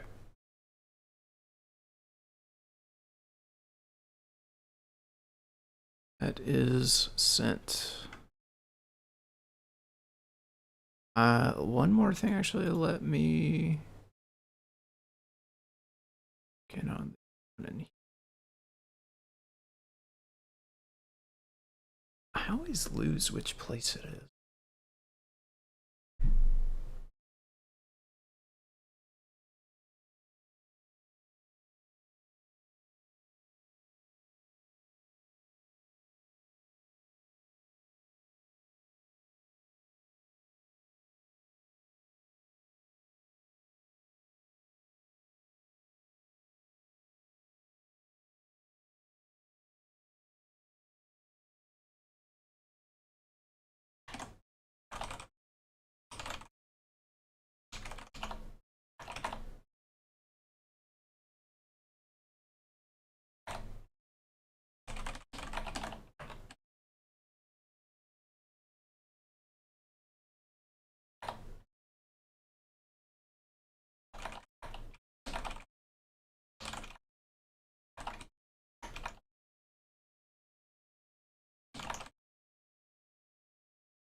Okay.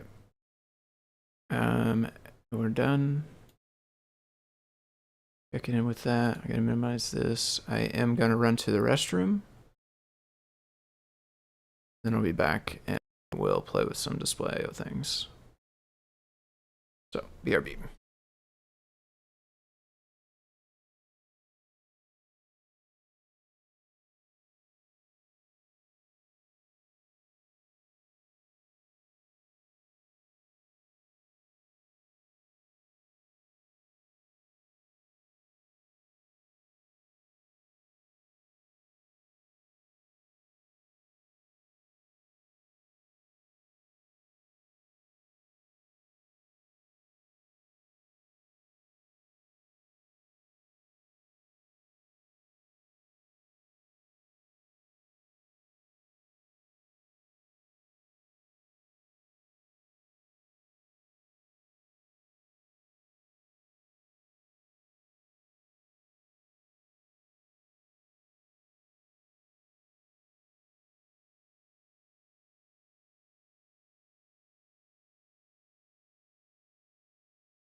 Okay.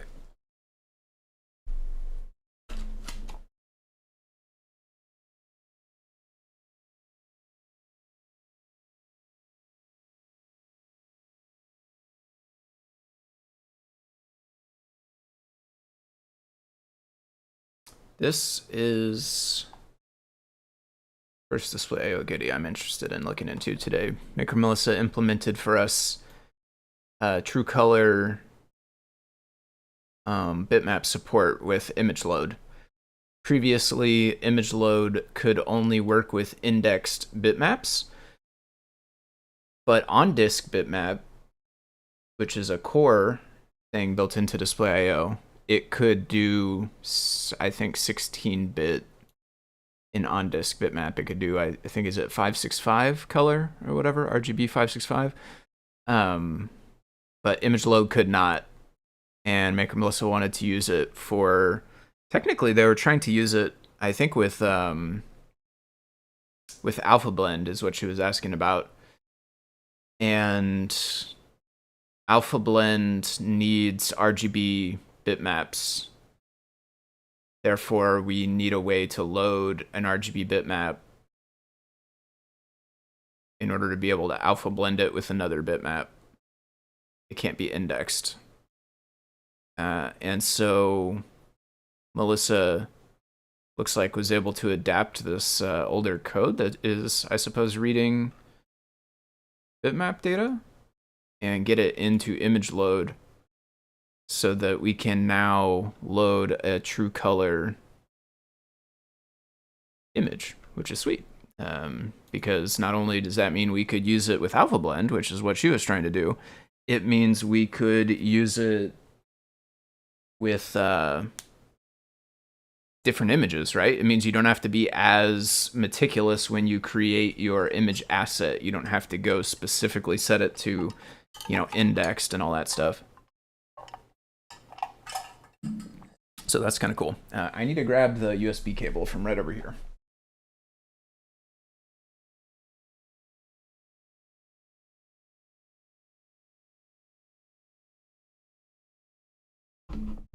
Okay. On a road trip yesterday, and I took this cable with a battery. Oh, that is bright. Okay. Wow. Is that so bright?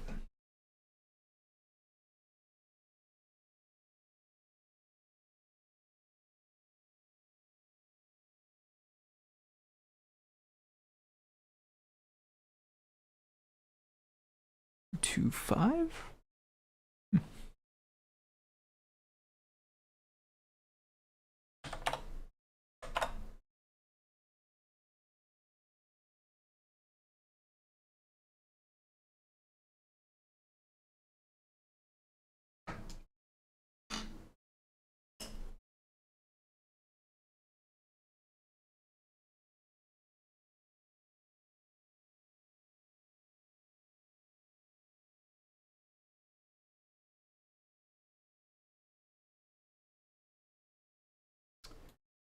Get the yellow light to turn off.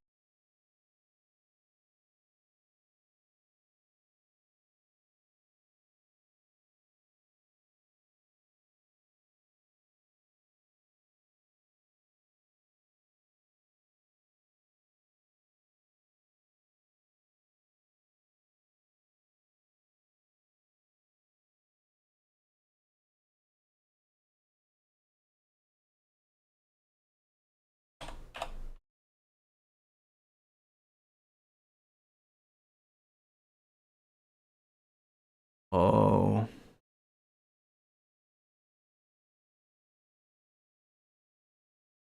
Hmm.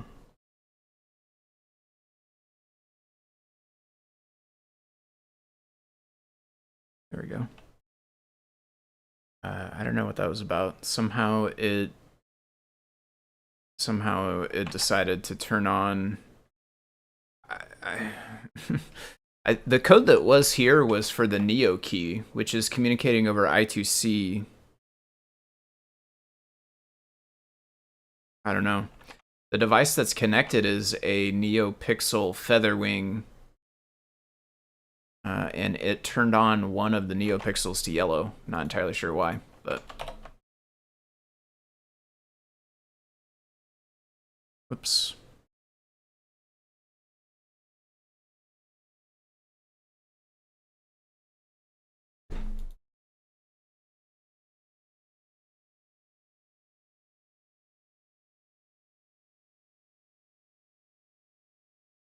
Just gonna get simple test and adapt it from there.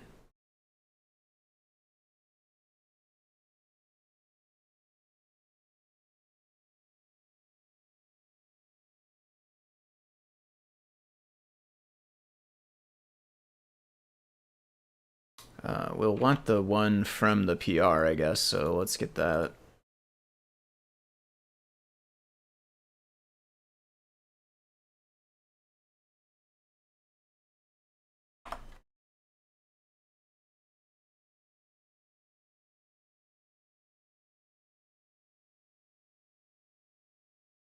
That's gonna get annoying. We're gonna switch sides on this. There's a crew doing some road work or something?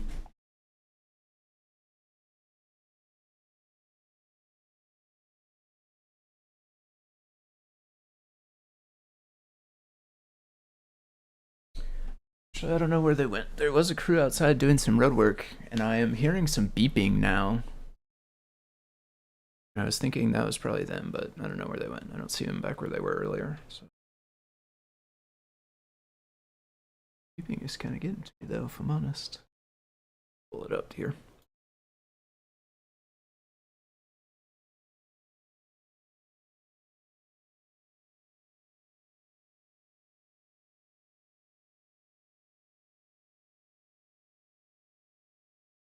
Whoops, I think I got cancel accidentally.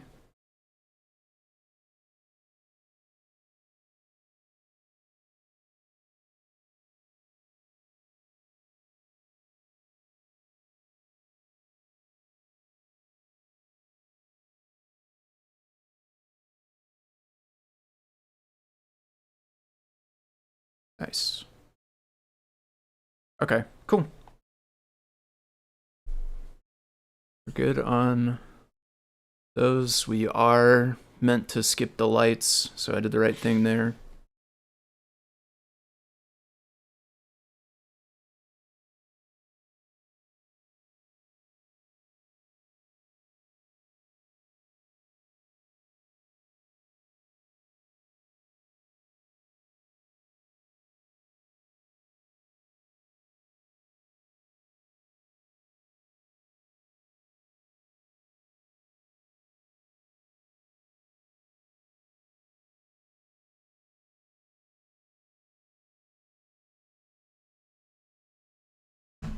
Okay, sorry. Don't know what that was, but there's a very bizarre sound that was slightly concerning, so I needed to check it out.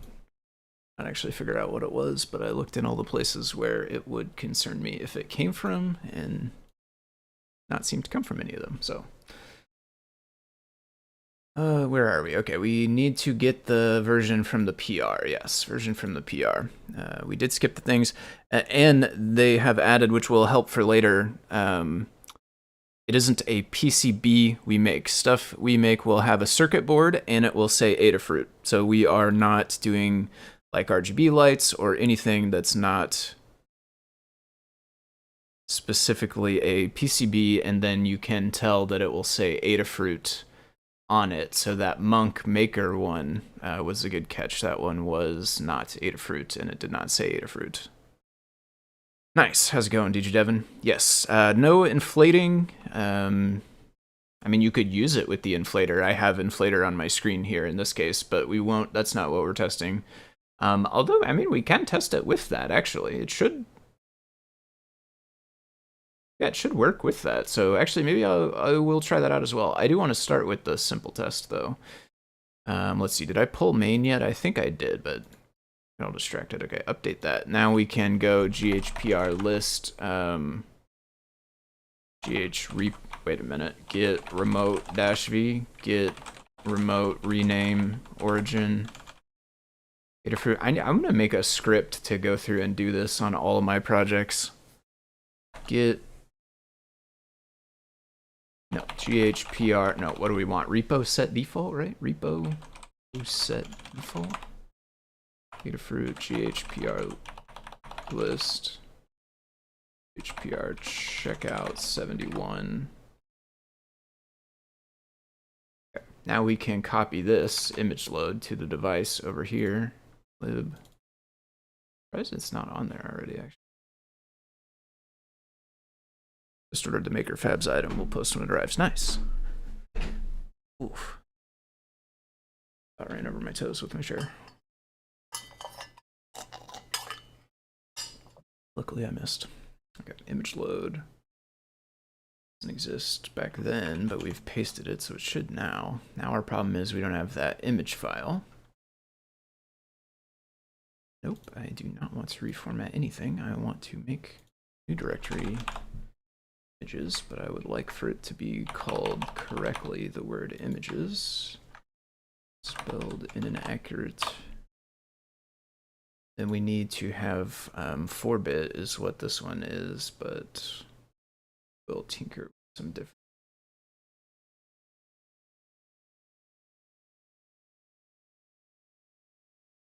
That should be enough to get it to run a such file. I'm going to let it try again.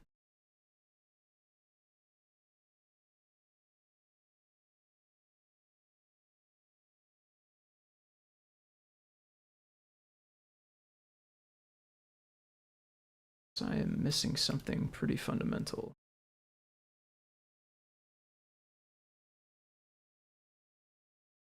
I spell images wrong again somehow?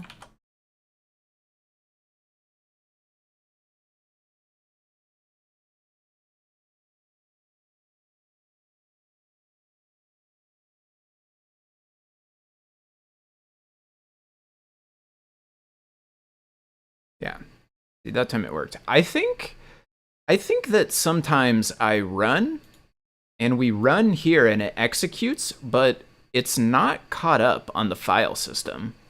Therefore, when it executes, it cannot see the most recently modified or added or deleted things in the file system. And you saw there, like I ran it probably what 3, 4, 5 times something, and it was telling me that each time, but I did not actually change anything in the end, and it eventually succeeded. And the only thing I can think is that it's like it can't see the correct state for some reason for a few seconds after it's done. We could focus this a bit more. The other thing we could do is we could just bump the old scale action on our group up. That would make it... Oh yeah, I don't have auto reload on right now.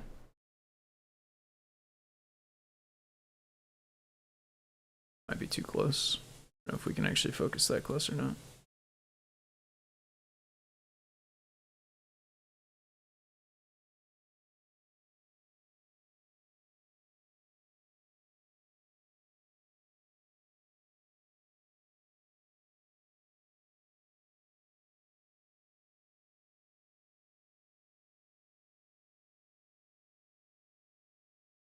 Okay, and this is a indexed BMP, I believe.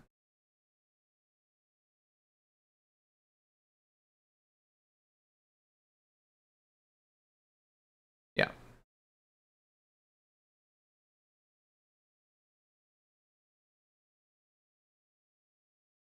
How big is my display? I don't know if we have enough RAM to actually hold the entire display's worth. Let's try it out. That's a good thing to know. I don't know why that is still here. Interesting.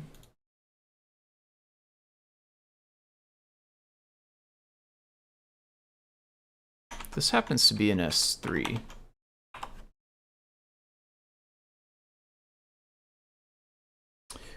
Bit, is that a color palette test? It's, I would call it a test image. Not sure I've ever used a 4-bit image. I don't think it's like technically different. I think it's just indexed and it only has less than 16 colors. Or exactly 16 colors, as it turns out. But I don't know that it's actually like a different format, really. I think it's just an indexed BMP, and it happens to have only 16 colors, which means you only need 4 bits to represent the color index. But I don't know if it uses that efficiency or if it still has room for larger ones or what. I'm not sure how that works. Yeah. It is not one of those, huh? No, this is like a test thing from Image Load. It's been in there for a long time. There's a handful of different variations of this kind of like, they're basically like test patterns, right? Like old school TV test pattern effectively is what the idea is, I'm pretty sure. There's a couple others of these as well. That's a nicely sized test image. I think we'll steal that Blinka actually when we start working on this here.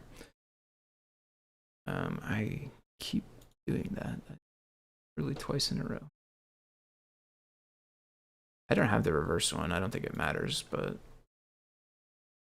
I'm interested. We have 2 megs of RAM. Okay. Probably we could fit that image, I'm guessing. It ends up being 240 by 135. New. Let's see. 240.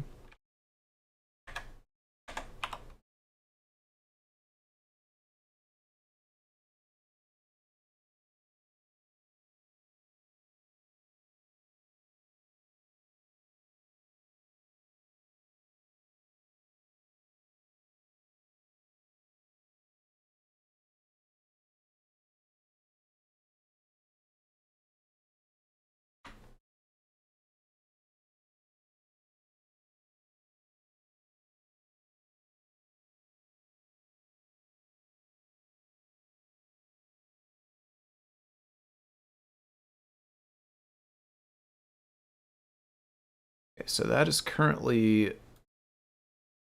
RGB, and it does say RGB 8-bit sRGB. I don't really know what all, honestly. One thing I do know is we're not going to want PNG in this case.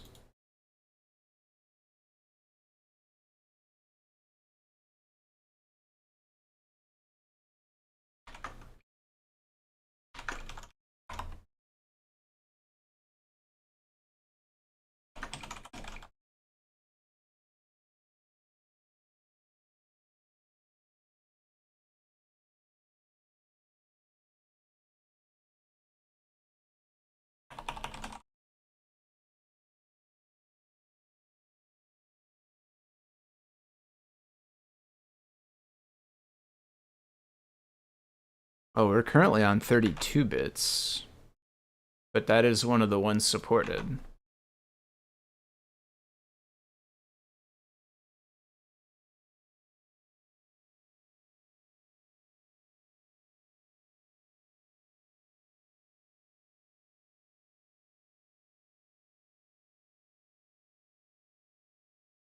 How big did this end up being? 129K. That should fit. It's probably not on some smaller devices, but on this one, I think we're all right.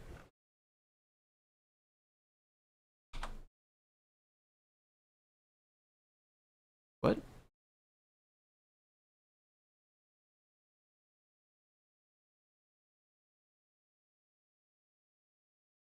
Why did that copy a PNG?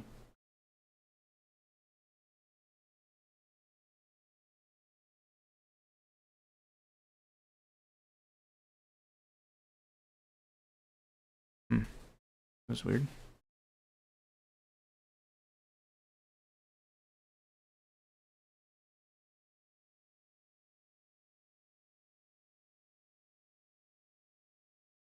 Right, we'll see if it actually sees the file yet. Bitmask compression unsupported. It did see the file, but it told me no. It's gonna be foreign load. Let's take a bit of a more peek under the hood. Maybe I need to choose one of those other options.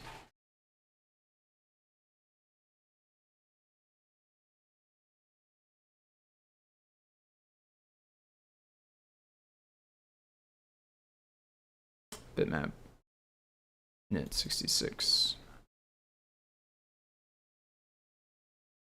If compression greater than 2. Bitmask compression unsupported.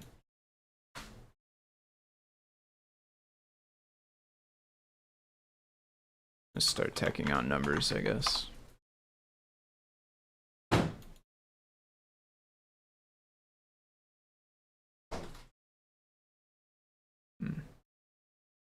Now we have this choice. It's a different one, but doesn't really say anything about compression.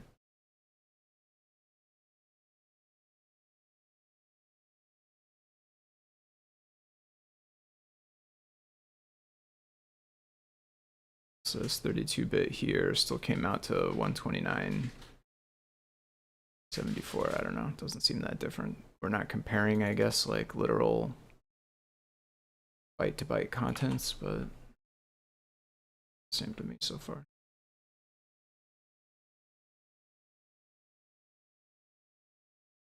Delete this. Doesn't work.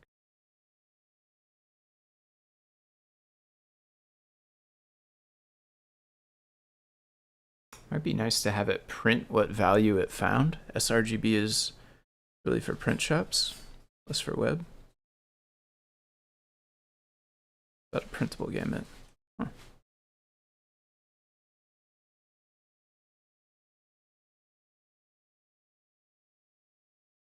Teen Colors brings back memories of Atari. Never did play much Atari. Nintendo was my first. Time to have dinner now, thanks Tim. Bye all. Yep, take it easy, Dave. I may have missed that a little while at some point. I'm not sure when that popped up, but hope you have a nice day. Good dinner and all that. Let's see what we got. So we did, well, did I rerun it? I don't know. Well, it's not going to add the file. Now we need to change the name. Okay, that's actually good because we know we're looking at the new one. This is still unsupported format. Compression is greater than 2.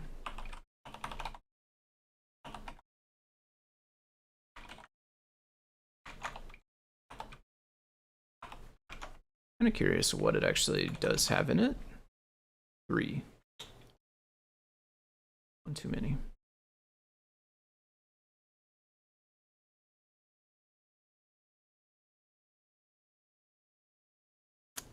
Yep, I don't know how to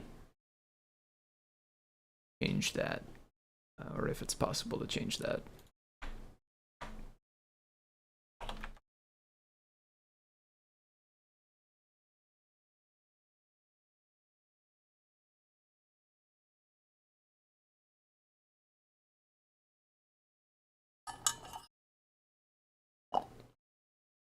I mean, the thing we're looking at does deal with compatibility, but it does not sound at all like what this is talking about.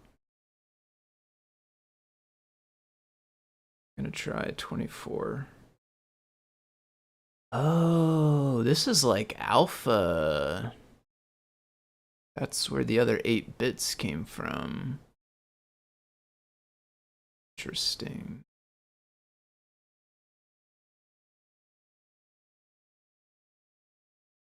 Oh, that new one should be smaller, I think. Yeah, 97.3 kilobytes.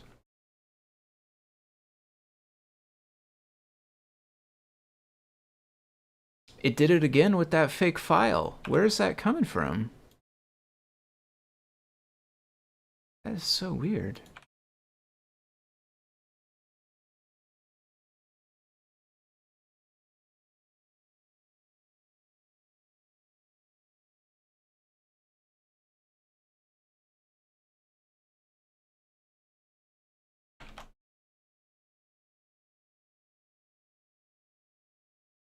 That one actually worked, but it is not really visible. I have the scale on still.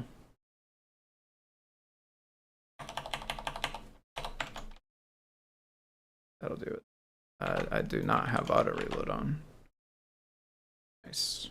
Okay, so 24-bit RGB. We're good. 24-bit color. Yeah.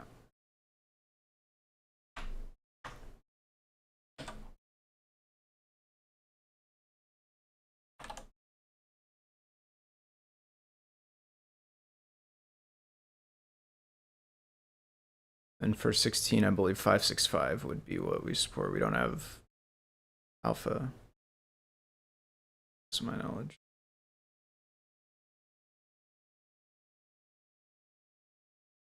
E3 is even smaller again, 64.94K.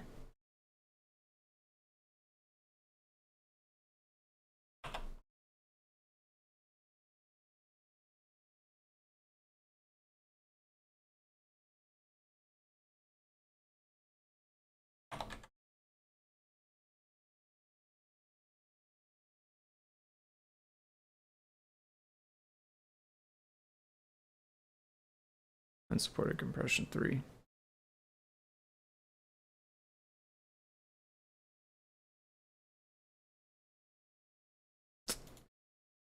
I wish we could get rid of that. Bit mask compression.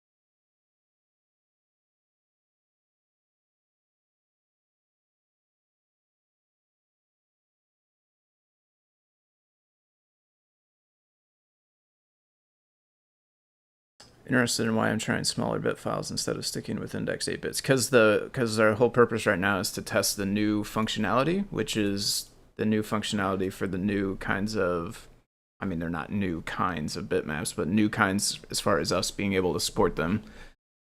Yeah, so our whole purpose right now is to test the different kinds that this adds support for.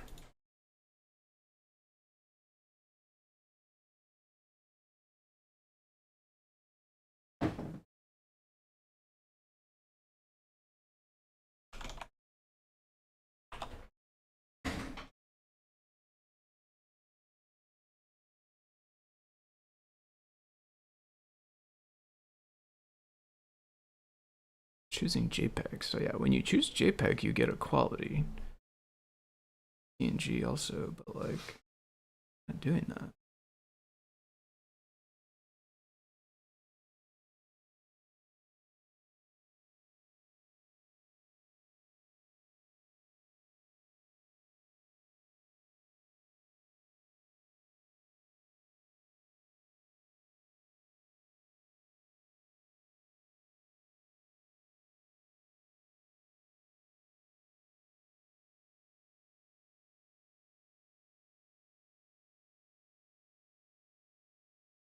Can we reopen the one we created?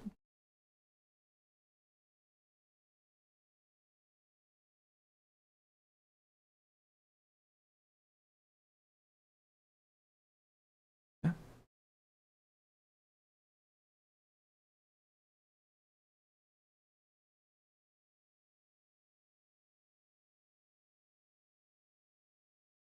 It does always say RGB 8-bit. It's different up here. It changes. Doesn't seem to matter which file you open, but it always says that.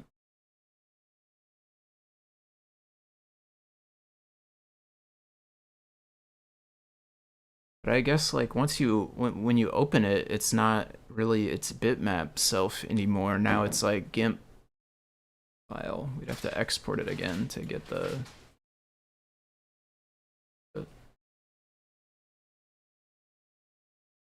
no search. There should I've used a few programs now that have search in the settings, and that is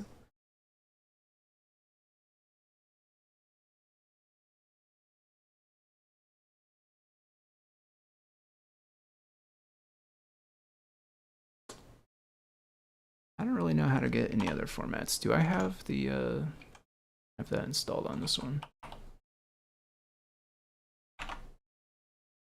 I don't really have any other image editing.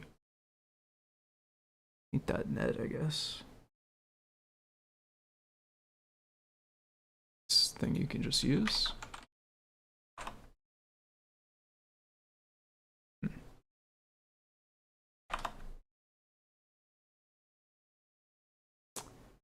Awkward to call yourself paint.net if you don't own paint.net. Also, why do you need to download paint.net?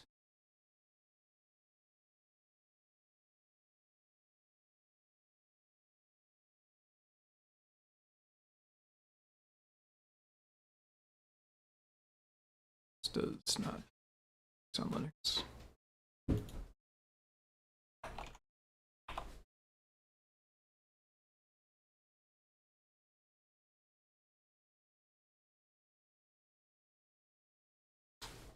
So we could use wine, I don't really do.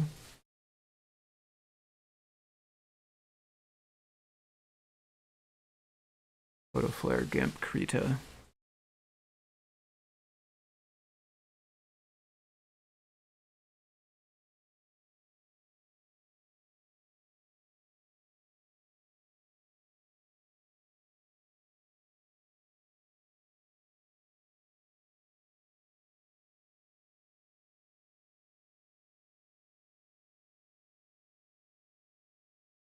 I don't know what Krita is. Does Krita offer any more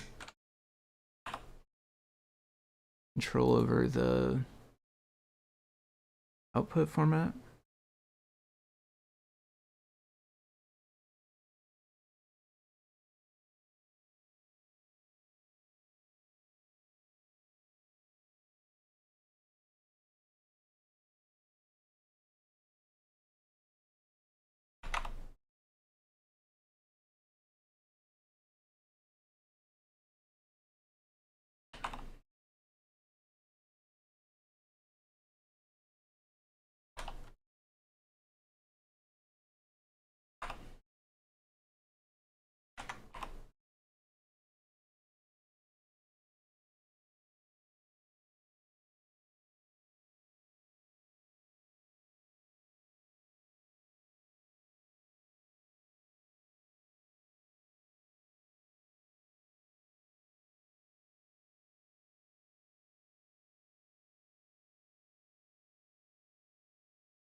Didn't really give me any other options, just said export.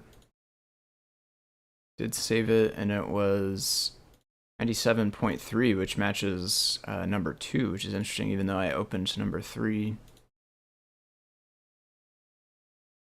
That says it's 24-bit.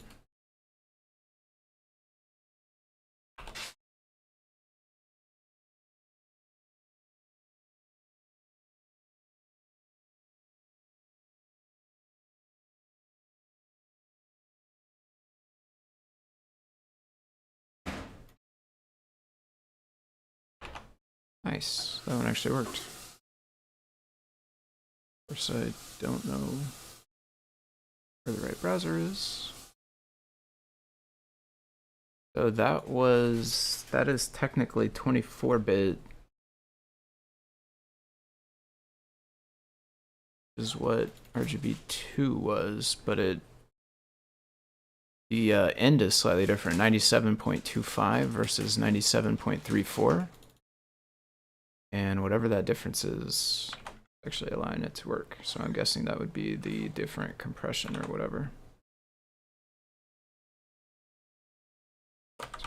PT Shore number 2 not work.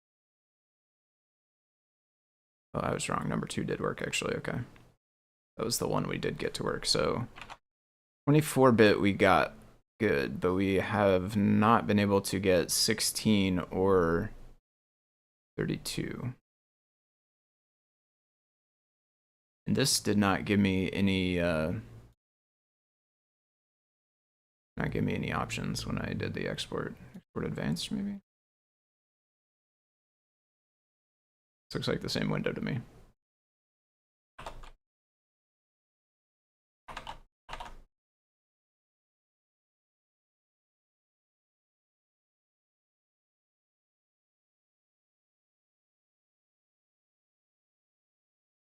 It's for resizing. This is all really about size. I don't know, that's about compression. Got 97.3. Sorry, but this is very, very wrong. Print shops use CMYK for doing Pantone. Gotcha. Yeah, all of the whole color theory is way, way beyond me. I'm aware of it's like a field of study, but I don't know basically anything about it. I know a hex color when I see it. That's about the extent of my color knowledge.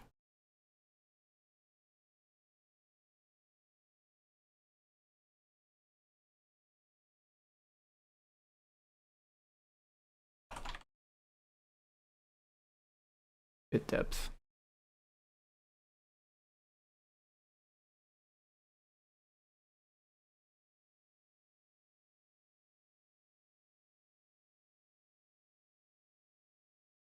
How do you use these? Definitely seems like what we want. General concepts, color, bit depth. I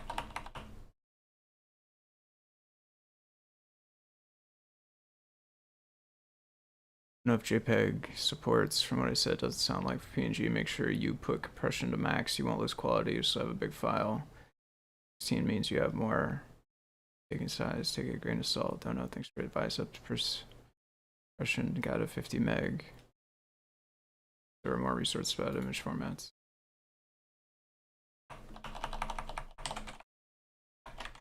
GIMP has advanced options. Yeah, I tried GIMP. I tried all the options in GIMP already. Yeah, we tried all the ones that were available.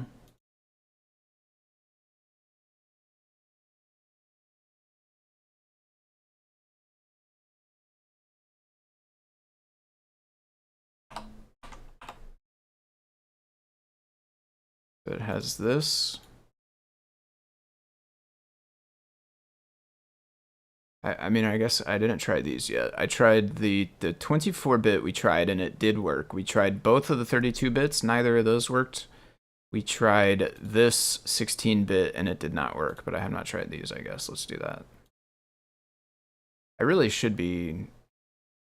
I don't even know what that just saved. Okay, Blinka 6. I really should be naming them with what they actually are rather than just these numbers, but...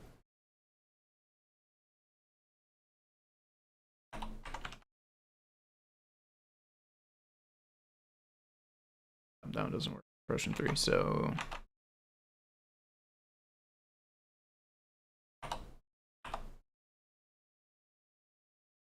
This is the last one, X1 R555. I'm pretty sure this has to do with transparency though, honestly, so I don't think it's gonna work.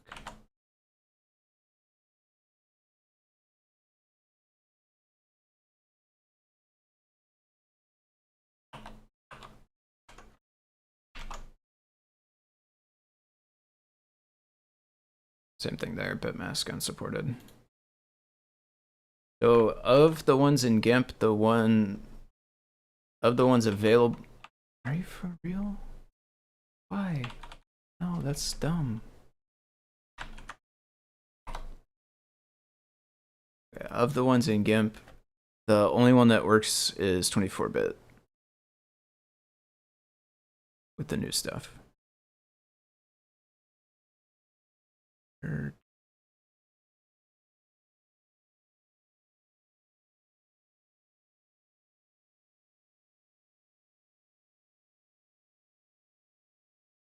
White paint.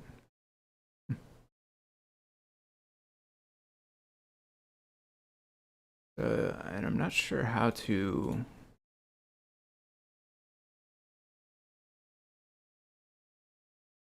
I'm not sure if this one can.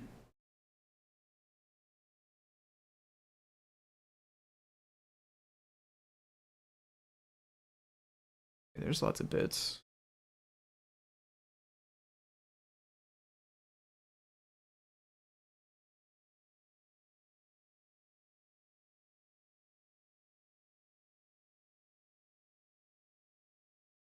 But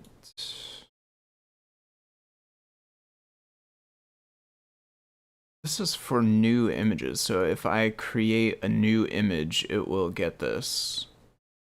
That doesn't really help me. I need like export settings.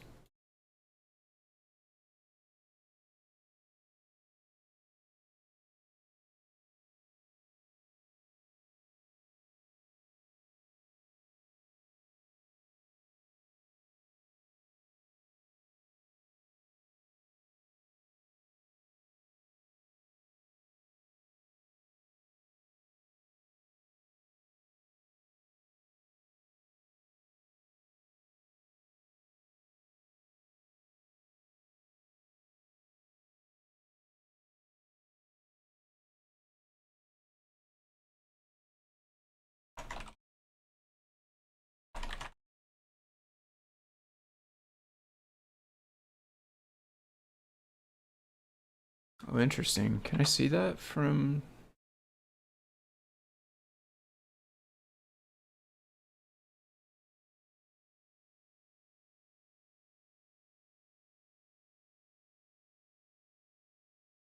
If we had some better metadata.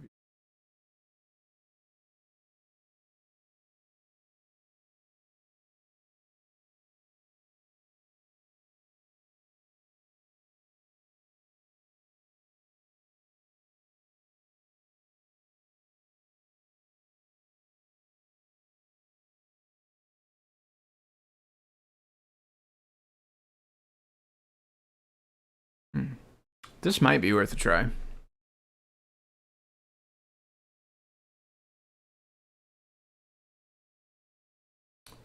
Calling convert with PIL, passing adaptive for the palette, and then doing colors.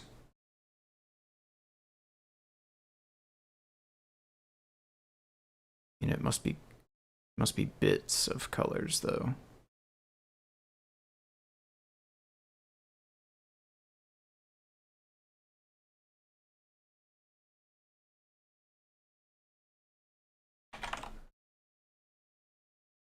Monitor versus printing.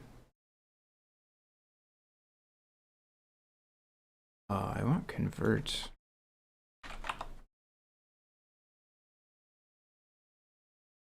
The convert function. Colors.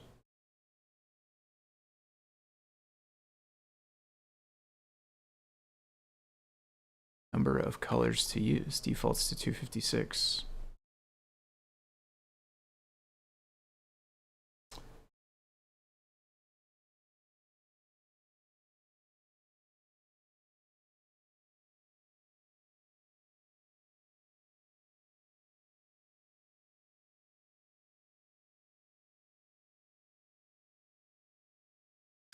Yeah, I don't actually know.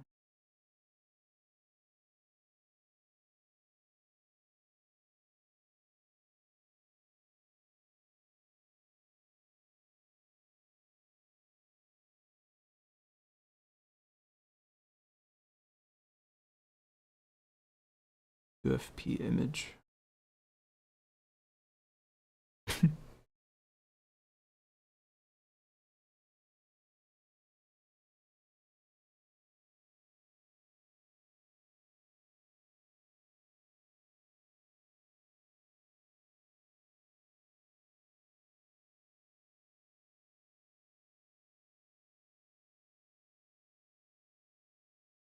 So image modes. Maybe there's an image mode for what we need. Okay, I think we'll explore PIL a little bit later. For now, I think I'm gonna just mention what I did test and what worked. And I don't know, I feel like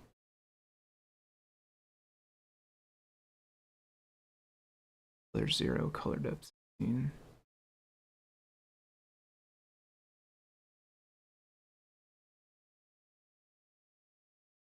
That compression check. Kind of curious what happens if we just do it anyway. Really, it doesn't work, but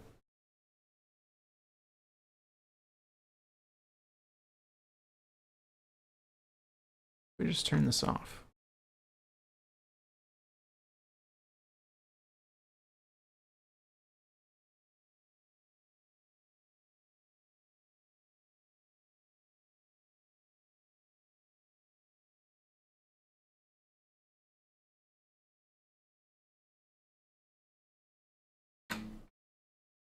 I don't know. That seems good to me.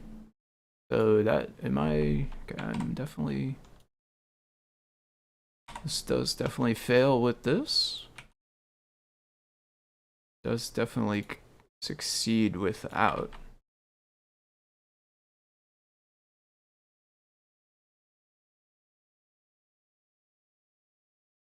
And that looks fine to me. I mean, I was honestly expecting like to get static or just messed up. Like maybe the colors would be wrong or something. I was expecting it to be messed up somehow, but honestly, it looks fine to me. So maybe the question is, could we get rid of this or something?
Which one was number 7? That was a 32, I want to say. Oh, that's a 16.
Okay. I think that's worth a try, going back through each of the ones that failed and running it with that logic commented out to see if they all work. And if they do, then I think we either remove this or maybe bump it to 3.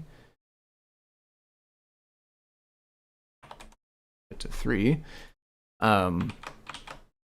But I don't know, right? I don't know. I don't even really know what it's talking about. Bitmask compression. I don't really know what that means or what the difference between the files is. So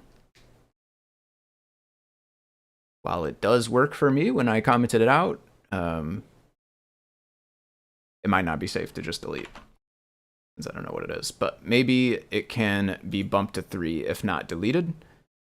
And then theoretically, like my guess, my hypothesis is that that's going to work for all those images, but we'll have to go back and look to be sure.